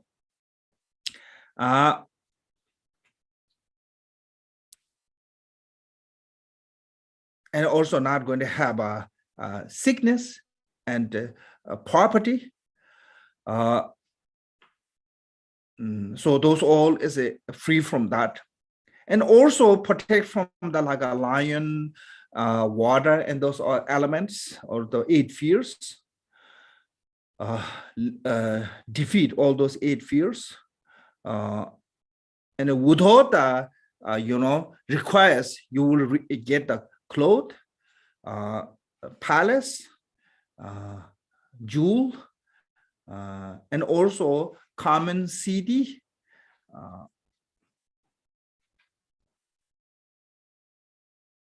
There's common CD. There's called the eye onion, wish fulfilling vase, and there are many of those. So those common CD, and also you become a really poetic, and become a really elegant to speech, and become intelligent, learn well. And all other wish, whatever you wish, come from this chakra. So this is from the Indian master. I think he wrote by this. The text is wrote by Wag Ishwar Kirti. He wrote this, and he is in the text mentioned this one. And another one that also Indian master teaching said is someone who practiced this white what called Tara with the will within the 6 months, all the CD will accomplishing. So this is I think number recitation of the number is I think 6 million. 600,000, I think 600,000, or if that is a number of the day is 6 months, as that is what is complete the retreat. 6 months, or I think 600,000, one of those. So this is a beneficial from the will. I thought Lama Rizzi will send me the will.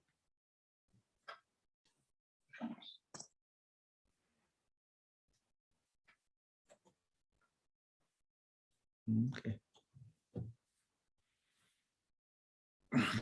So, and there's some visualization if you want, because it's mentioned in the text here. So I have to say a little bit. Kemotizin said when Gabramachi, his minister Lankin Gabramachi give teaching, he only give people to concentrate on the thumb syllable and the 10 syllable on that so that one is mostly concentrate. And do not try to do too much on the light, radiate, any of those things. But since it's mentioned in the text, so how to we do is this one. I say first from the thumb syllable, radiate the white light, okay, and fill whole your body with the white light. Then through your pole, skin pole, white pores, light radiate outside of your body, and it become oral, kind of like aura. It become a light aura, completely seal, and fulfill all the pacifying activities. That's because they mentioned those 4 activities. Then second one is a yellow light. Again, from the thumb, yellow light radiate and fill whole your body and fulfill all your enlightened magnetizing activities. And the light outside of your body, and a warm one phantom of your white light, aura, and the yellow light is one phantom of the phantom arm span. This wingspan, lifespan? I thought this used as a phantom. I don't know that word. No, some dictionary they use that way. Like one arm span, distant. Fathom, yes, fathom. Yeah. One. Yes, one fathom outside of the white light, yellow light. Then one, the same is a radiating light. After the yellow light is the red light. So you see the wheel, there's after the yellow light is a red light. Red light is a magnetizing activities. Outside of the yellow light, one fathom yellow light or red light. And outside of the red light, there's a blue light. That is a wrathful activities. That's the same emanating is from the thumb. And outside of the red light is a blue light. Outside the blue light is a green light. That is a what called that?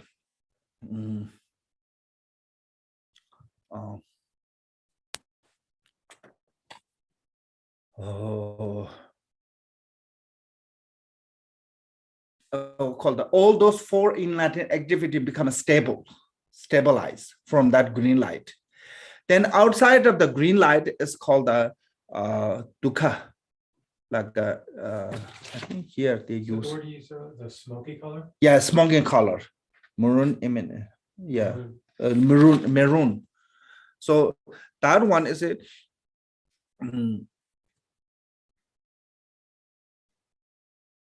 All the enlightened activity become more kind of form. So these two as a basically it's a supporting that those enlightened activity. So this is six light. You can visualize it. And then between the light, there's a one fathom. That fathom is full of a ubela flower, blue in color. So then this is completely sealed. That even air cannot come through the light. That kind of will of protection, visualizing. So that is it. That is what it means here. Saying is a spray of the fresh blossom ubala flower whose splendor generate the four activities. Okay. Then here's a mala blessing. I never saw this before. Said Om Basumati Shri Soha. I'm not sure because most of the time it's a little bit different. But in this text, it's a Basumati Shri and Om Bazan Chandra Soha. These two are mala blessing, and I'm not really sure exactly. But with that to bless the mala, when blessing the mala, normally you put on the left hand mala and a circle with a holding the. I forgot my mala. Holding with the top of the mala, the what called the guru bead, and make the clockwise on the left hand, and right hand put here. It's just like a sun and moon, and the mala is become a tara, then blessed by that mantra. Then later transform from tara to transform to the mala. They recite the mantra. Then mala. They're saying if you have a mala as a deity's color, it's really good. So here, crystal white mala for the white tara. It's really good for the white tara, crystal white mala. And saying, then this mantra is here, Om Tare Tutare Turi. It means the Tara's mantra, Om Tare Tutare Turi. Mama. My mama mean here talking about that is basically because you yourself. So mama mean the I. So you request to the Tara saying is mama ayurjana is mean the longevity. Punye pushti guru soha punye as a merit. Pushtin Guru Soha's accomplishment. So accomplishment of the longevity quality. So we're requesting. So here that mama, you can change if you're doing someone, you can change that individuals reciting. So but normally Om Tare Tutare Ture mama is basically saying ta, it means the I or someone else, whoever.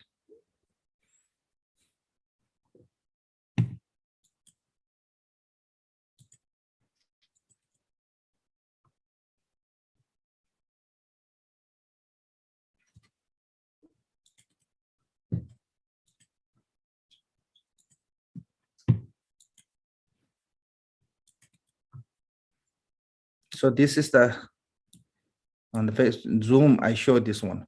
So in the mini sadhana, they mentioned this one as a thumb is here. This one is a thumb, and mama ayur jnana pune pushti kuruswa. So in this circle, you have to visualizing all the anyone you wishing to be longevity, including your guru, your parent, anyone you wishing to be in this.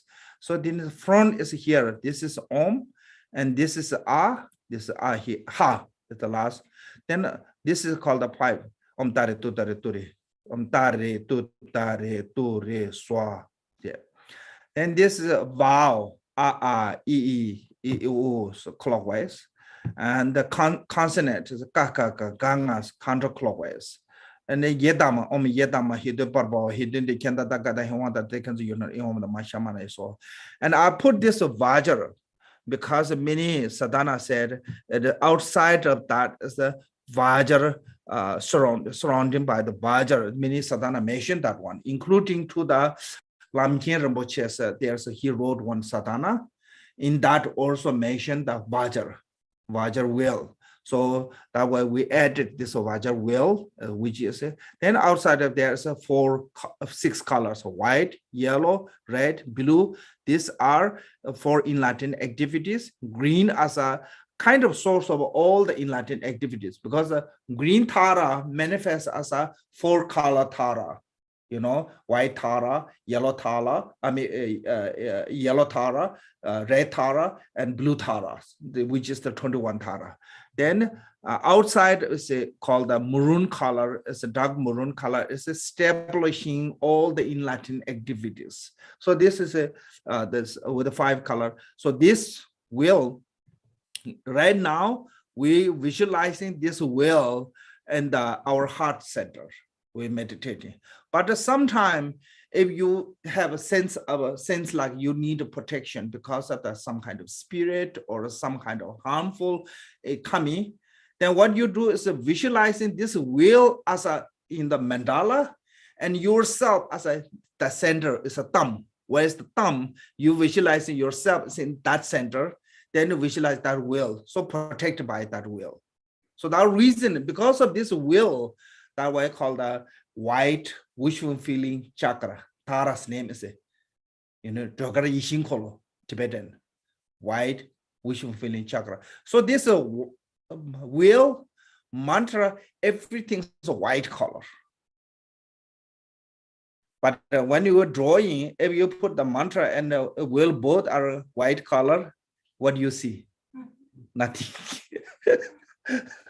Then the Vajra is a blue color. And so that way we put the Vajra blue. So I'm just showing on Zoom that picture. Yeah. Because in the text, we only have the this will with the Tibetan mantra. Also, the Vajra is not there. So Lama and I added this Vajra. If somebody have a problem, then please read the White Tara Sadhana wrote by many masters. Then complain to them. Most of them are passed away, so you have to send the complaint to the Pure. I'm just following to what their instruction, include the Lamkhen Rinpoche's sadhana, mini sadhana. This is commonly Saja sadhana. I think some are Nima sadhana too, but mostly it's a Saja and the Gaju and I think some Giluba too. All as a White Tara sadhana as based on the Barilozawa, but one translator who translated from India. So mainly based on that one. So everyone have similarly this way, this chakra. So I hope this is kind of like and so this is what I'm saying is my defense is I'm saying it's not just my imagination or my created something. So this is based on the many sadhana. So we did this way. Then you recite Om Dari to Dari Mama Bunim Shukuru Sohas. Okay.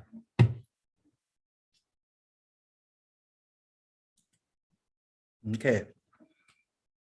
Then you offering to the Dara Torma, it's called from the emptiness arising the jewel vessel of the form Torma endowed with the 5 sensory pleasure. 5 sensory pleasure mean the form, sound, smell, taste, touch. So Torma as a 5 sensory pleasure. Over to the Tara as a transcendent victorious. Live the glorious Lama and the dog of the Victoria one, thrive those and the vitality of the benefit of the all and the lifespan of all being increasing.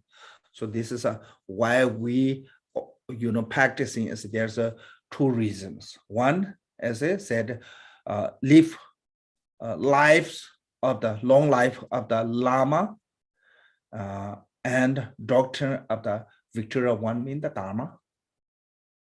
Second one is a vitality of benefiting and the lifespan of all being increase. Every sentient being's lifespan increase. So two reasons this is offerings. That is a self-generation. Now, from the mandala, what you generated is before me as a mandala, exquisitely arranging the Buddha field, atop the center of the Udunwara flower, said of the transcendent conqueror, the soul of the behold, whose nature and manner mark glow with the splendor. She has a slight single face and 7 eyes.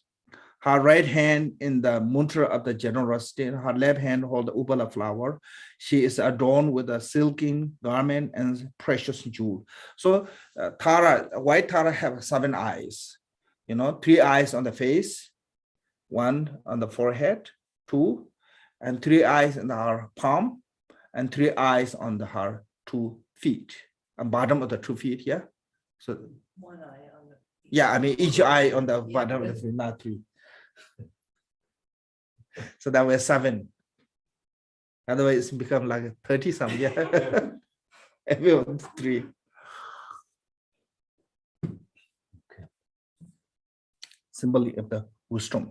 And as a at the same way, Tara is always a you have to visualize as a youthful.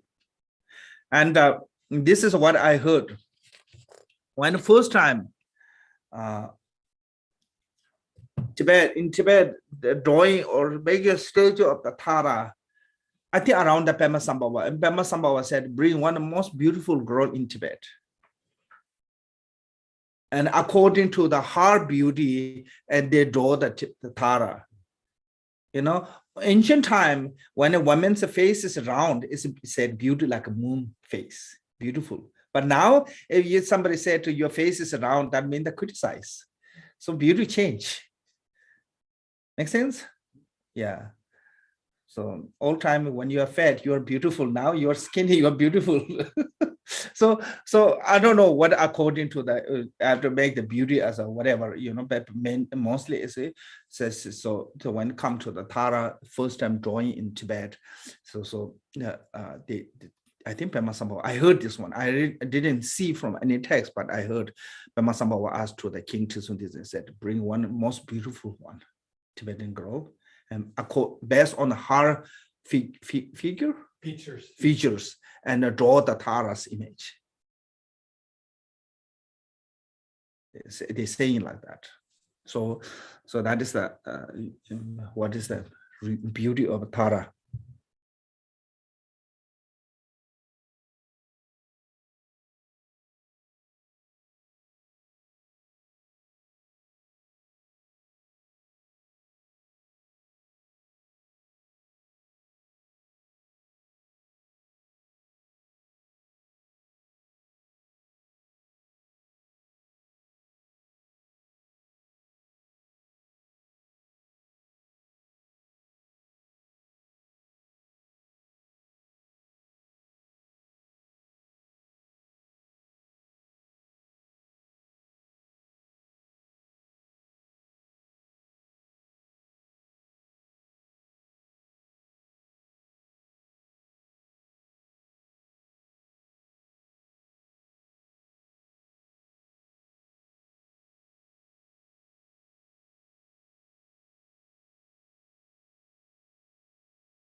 Oh, sorry. We invite him by this one. Once you invite in the deity, then you have to offering. So what is that? To to the Supreme Noble Assembly. So in front of you, mandala, what is the outlook? I mean, the Tara and the mandala are offer actually an imaginary substance, including the outer, inner, secret, and suchness. So here, physically arrange. You have to arrange whatever offering, like a water, flower, incense, whatever, and also mentally visualizing. It's called that. That's imagination, And also here's outer, inner, secret, and suchness. Outer mean the whatever we physically arrange is outer offerings. Inner is our own body and sense. Secret as a union of the emptiness and bliss and emptiness. And the suchness is a meditation on the Mahamudra. So those all is become a part of the offering. Water for the drinking, bathing, flower, incense, butter lamp, and fragrance, food, music, and 5 sort of sensory pleasure: form, sound, smell, taste, touch. So those called the 5 sensory pleasure. And attributed of the royalty. So there's a 7 attribution of the royal, like a precious queen, precious minister, precious will, precious jewel, precious horse, precious general, precious elephants. So this is attribution of the royalty, auspicious symbol, and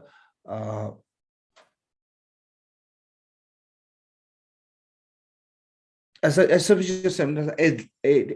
auspicious symbol, which is the actually Buddha's body, in Latin called major and minor mark. So like a what called the auspicious symbol of a fish, goldfish as a Buddha's eye, the vase as a Buddha's neck.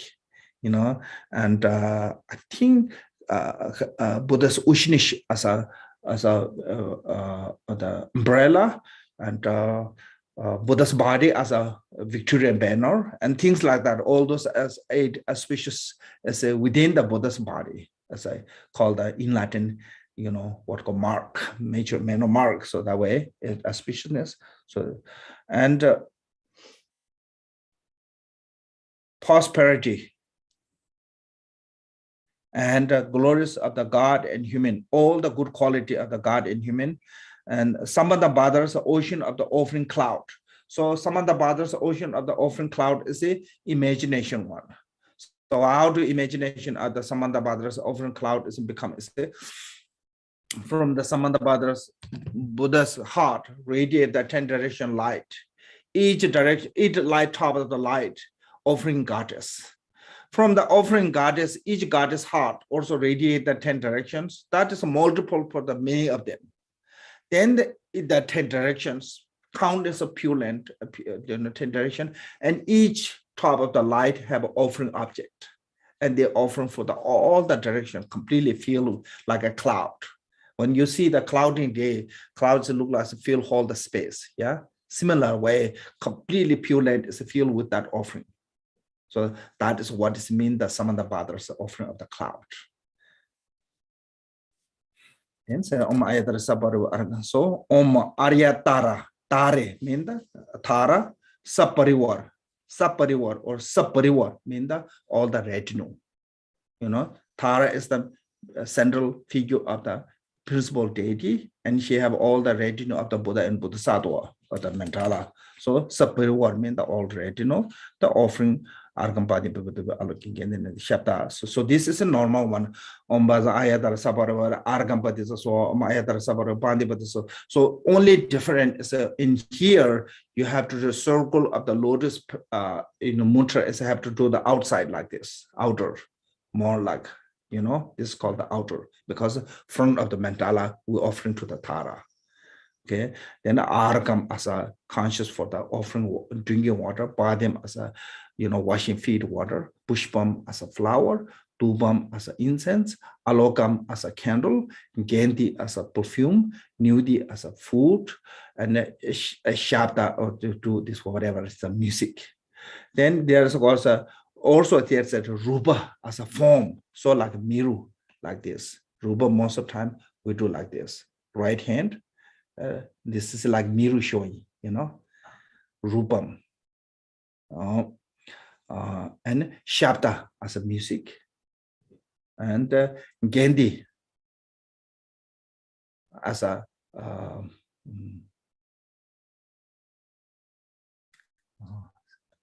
in Gandhi here is a kind of like a smell for the nose, and rasa as a food, and saparshe as a cloth.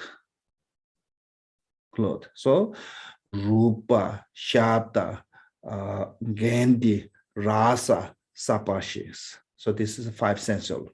Rupa as a form for the eye, form for the eye, and gandhi as a sound for the ears, sense ear is ear, and what called the gandhi as a smell for the nose, and rasa as a food for the tongue, sapashi as a cloth as on the body. So this is 5 sensual pleasure: form, sound, smell, taste, touch. So that is.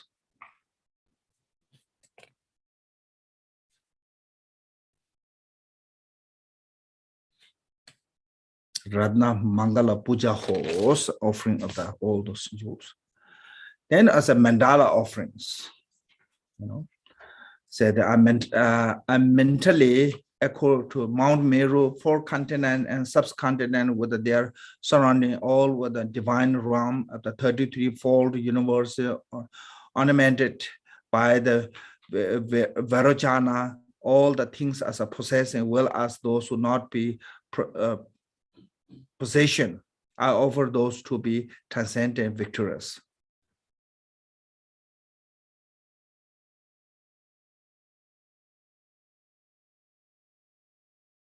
So this is a Vairocana.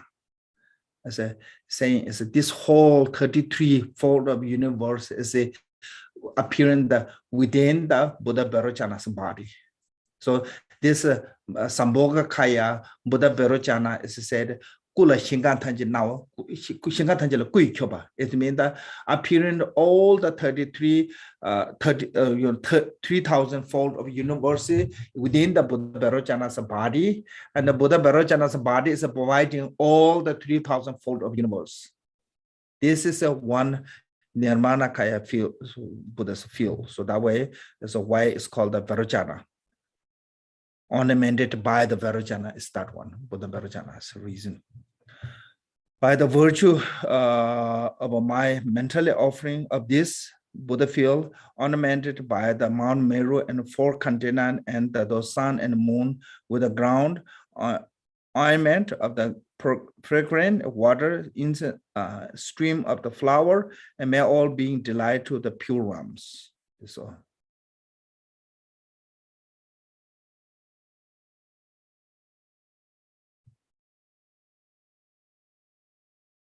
So this is what it means that the ground is cleaned by the what called the central water, okay, purified, completely clean, and arranging all the offering on that ground.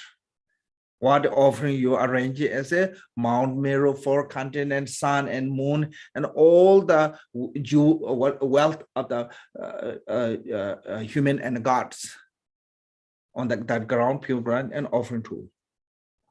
And here is a Sabilam offering of the Taras. This one is we went through before also, so maybe no need to go to Sabilam offering. This is Tara.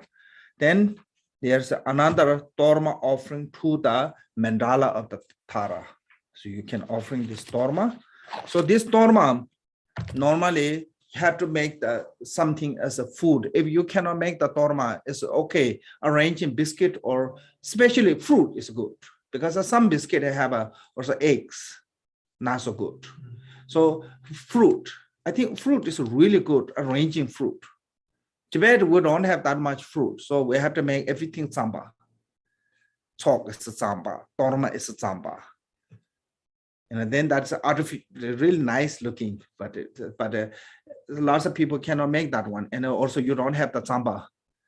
I don't think so. It's good for offering Play-Doh torma.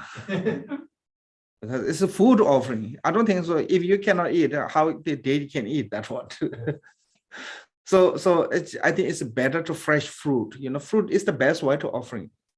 They are not really involved to the animal life, like impure, like a meat or egg or anything, garlic, nothing. So just pure. I think fruit is really good for the arranging offering, included the top offering. So there's a torma as an offering, fruit. Then there's a 21 taras supplication. This 21 taras supplication is supplicated by the Buddha Berjana to the Tara. And this 21 Tara supplication is if we have time, I went to before, I taught one time. If we have time, can go to other time, but this one is actually divided into the 4. If you look at 21 Tara, there's 4 colors. Some are white color, some are yellow color, some are red color, and some are blue color.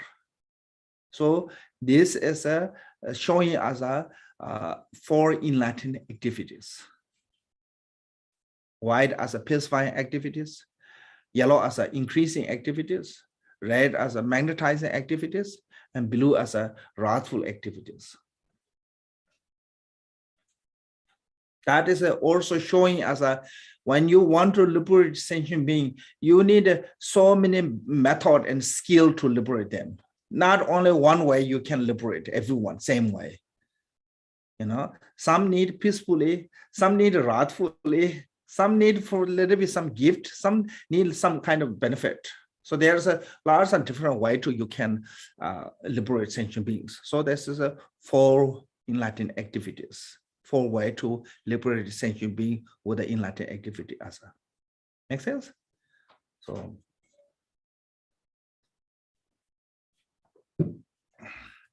this 21 Tara supplication. So that way, some people think, oh, Tara is only 21. Actually, I heard in India, the Hindu tradition have a many Tara, like 1,000 name Tara, 1,000 different. And the Buddha, some Taras teaching sutra mention like over 100 Taras name, different name of the Tara. Yeah. So this is a Tara is actually common to Hindu and Buddhism both practice. That much popular she was. Even the large Hindu, they practice Tara. So even the name is the same. I mean, the mantra is the same. Om Tare Tutare Turiso. I saw some Hindus using that same mantra. So that much popular Taras,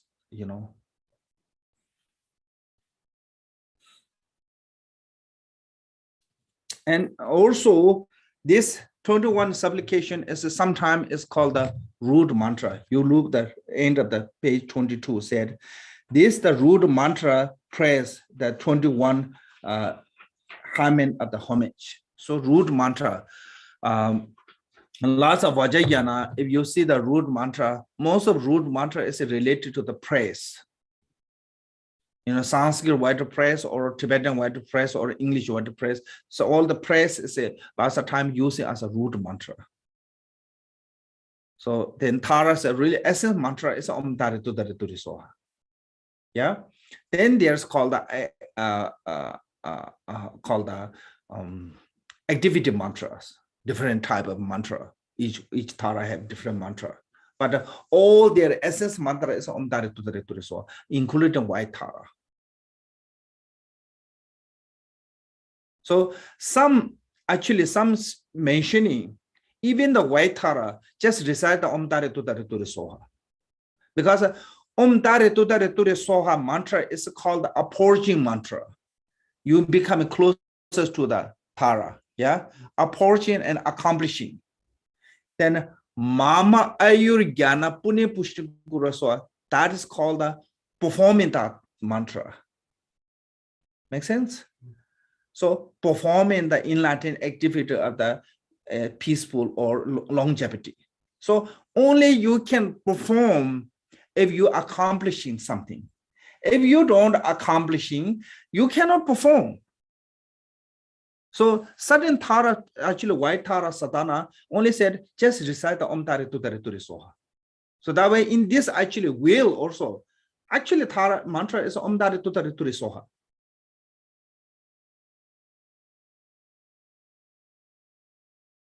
So that is really accomplishing the mantra is that one.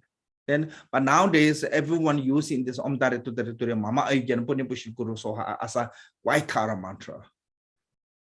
You know? So this is a name a mantra of the accomplishing and performing is together.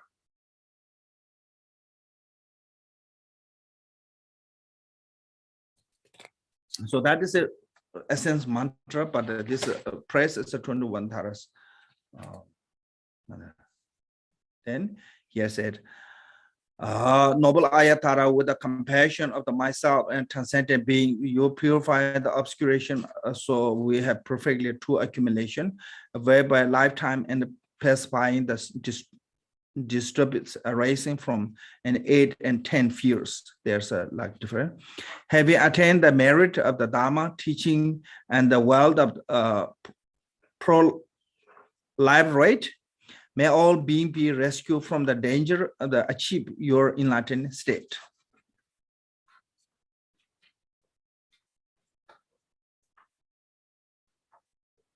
Okay, then that is your wish or request to Tara. Then where reside the mantra of the Ayatara's heart side. This is called the mandala of the Ayatara heart side, white thumb, circled by the mantra garland. It is a radiating light, accomplishing every purpose and enhancing longevity and glory.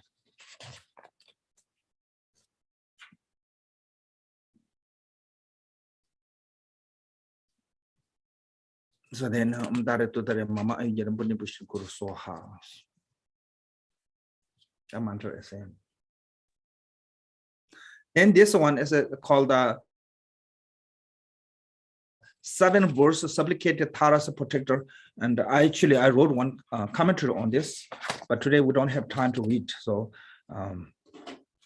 then page 27 here is called the offering for the kind of like a appreciation, offering and praise after the recitation mantra. And then you have to do the 100 syllable mantra of the Tara.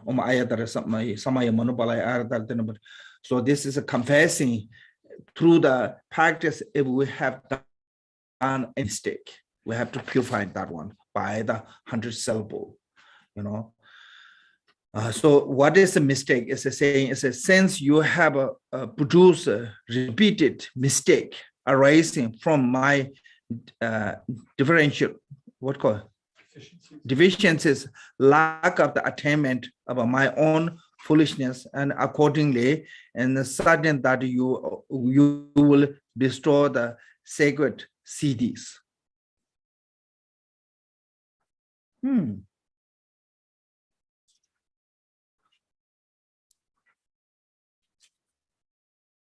What is deficient? Something you're lacking in. Oh, okay. Not complete, not have something, you know, not something that you couldn't arrange, or lack of attainment, or this is not attainment,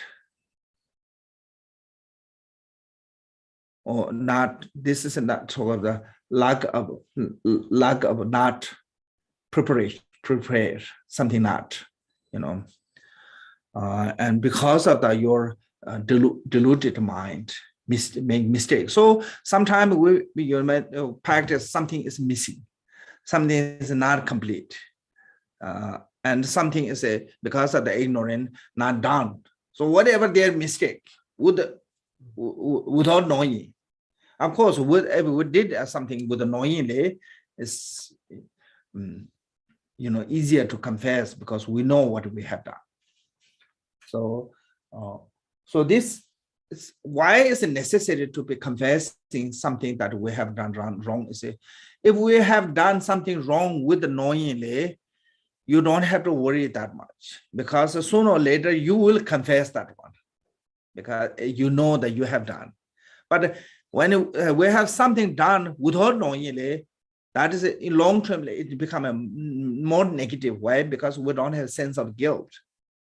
Because we don't have sense of guilt, we never confess. So Jidin Sumgun said, negative done by with knowingly, without knowingly, long-termly, without knowing, done is become heavier. Because if you done with knowingly, at that moment it's heavier. But long-termly, you will confess that one because you know you make mistake. Some point, whenever you get chance, you will confess that one. But if you done something without knowingly, then so this one is like a not complete, not preparation. Those are we have done something with knowingly. But sometimes because of the lack of our understanding or lack of the wisdom, sometimes we're done without knowingly.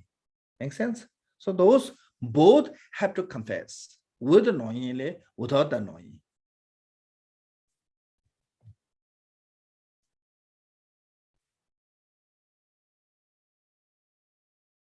Then, through the summoners arising in the secular existence, please impart the healthy life, free illness, and all the power, property, and so forth, and supreme cities. Your every achievement is for the sake of sentient beings, welfare according to the place comfort upon us, favorable city. Although you have depart from this Buddha realm, I beseech you to appear in here again and again. So that means that after. So then the dissolution here, because of the sometimes we being attached to the deities, it's a Vajramosa, spontaneously the wisdom deity before me retreated into the space and the Samaya being dissolved into herself. It's ourself. So there's what we're visualizing is called the wisdom beings. What we inviting from the Pure Land is a Samaya. I mean, we visualizing as a Samaya beings. What we inviting from the Pure Land is wisdom beings. So wisdom being return back to their Pure Land. Samaya being is dissolved to not herself, ourself. Okay. So this one, first from mandala is a dissolved to the light wheel. Remember, the maroon light dissolved to the green light. Green light dissolved to the blue light. Blue light dissolved to the red light. Red light dissolved to the yellow light. Yellow light dissolved to the white light. White light dissolved to the what called the Vajra wheel. The Vajra wheel dissolved to the wheel. Then the wheel dissolved to the thumb syllable, and thumb syllable become smaller until it become invisible. And that is called the what called the completion stage without the sign. So that's a nature state. It's called the unfabricated mind, ordinary mind. And the Dzogchen is called the Rigpa. In the Mahamudra, it's called the ordinary mind. It's the same. They stay on that state much as you can. Then you again transform to the single Tara, white Tara, and dedication all go through.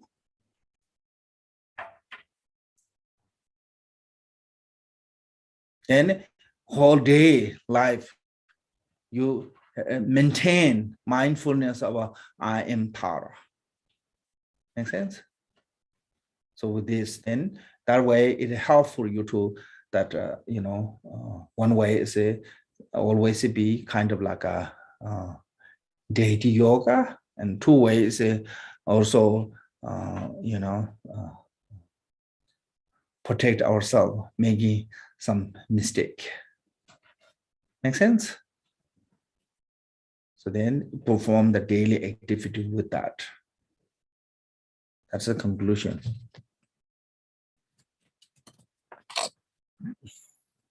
And there's a prayer, so you should read. Today we don't have time, but we read together. Okay, these prayers. Page 31, English. Exalted, transcendent Lady of the Tombs, compassionate one, may I and all be innumerable sentient being purify the true obscuration, and swiftly complete the true accumulation. Thus may we attain the complete awakening. Until then, in every lifetime, having obtained the supreme bliss of the God and human, may the obstacle hindering an attainment of the omniscience, interfering spirit and epidemic illness and so forth, as well as the various causes will lead to mature death, nightmare, evil omen, and eight fears, and all a danger be quickly pacified and eliminated. May I abandon spaciousness, prosperity, and happiness, both mundane and transcendent, increase in and may every purpose without exception be accomplishing and effortlessly and spontaneously. May we observe in the active practice of the may the secret Dharma flourish. Through the continuing practice, may we behold your supreme face. May we realize the emptiness and may be present Bodhicitta, abandoned and expanding like the waxing moon. When we are born in the Victoria excellent and the lovely mandala from the exquisitely benefit lotus, may Amitabha and the victorious Buddha of the infinite light give his prophecy again and therefore attainment. In every lifetime, I have truly realized the deity whom accomplishing the enlightened activity of all the past, present, and future Buddhas. Extremely wide single faces, two arms with the shape of the Sudur. May the spaciousness of the mother who hold the Upala flower at the present, Queen of the Tara, and I and other become the identical to you with your retinue, lifespan, pure realm, noble, suppress, mark, and profound. Through the power of the exhalation, supplication of the you, let the disease, malodian spirit, and property, and accordingly be pacified. Let is the Dharma of the auspiciousness flourish for the myself and others wherever we may live. Having discarded the physically performed and you are possessing the mark of the perfection, having discarded the impairment of the speech, your voice is the melody of the Kalapinga. Having discarded a lapse of the mind, your activity perceive all that should be known. May the auspiciousness of the lady who bless of the glorious person. Homage to the she who protect from the eight fears. Homage to who share the bliss of the auspiciousness glory. Homage to the she who below the gate the low realm. Homage to who she lead the path to the highest realm. You are the constant compassion. I pay you with eternally protect me with the emptiness. With the compassion.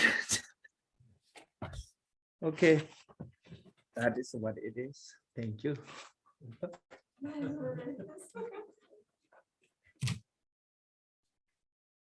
Wow. We took extra time. What was it that you?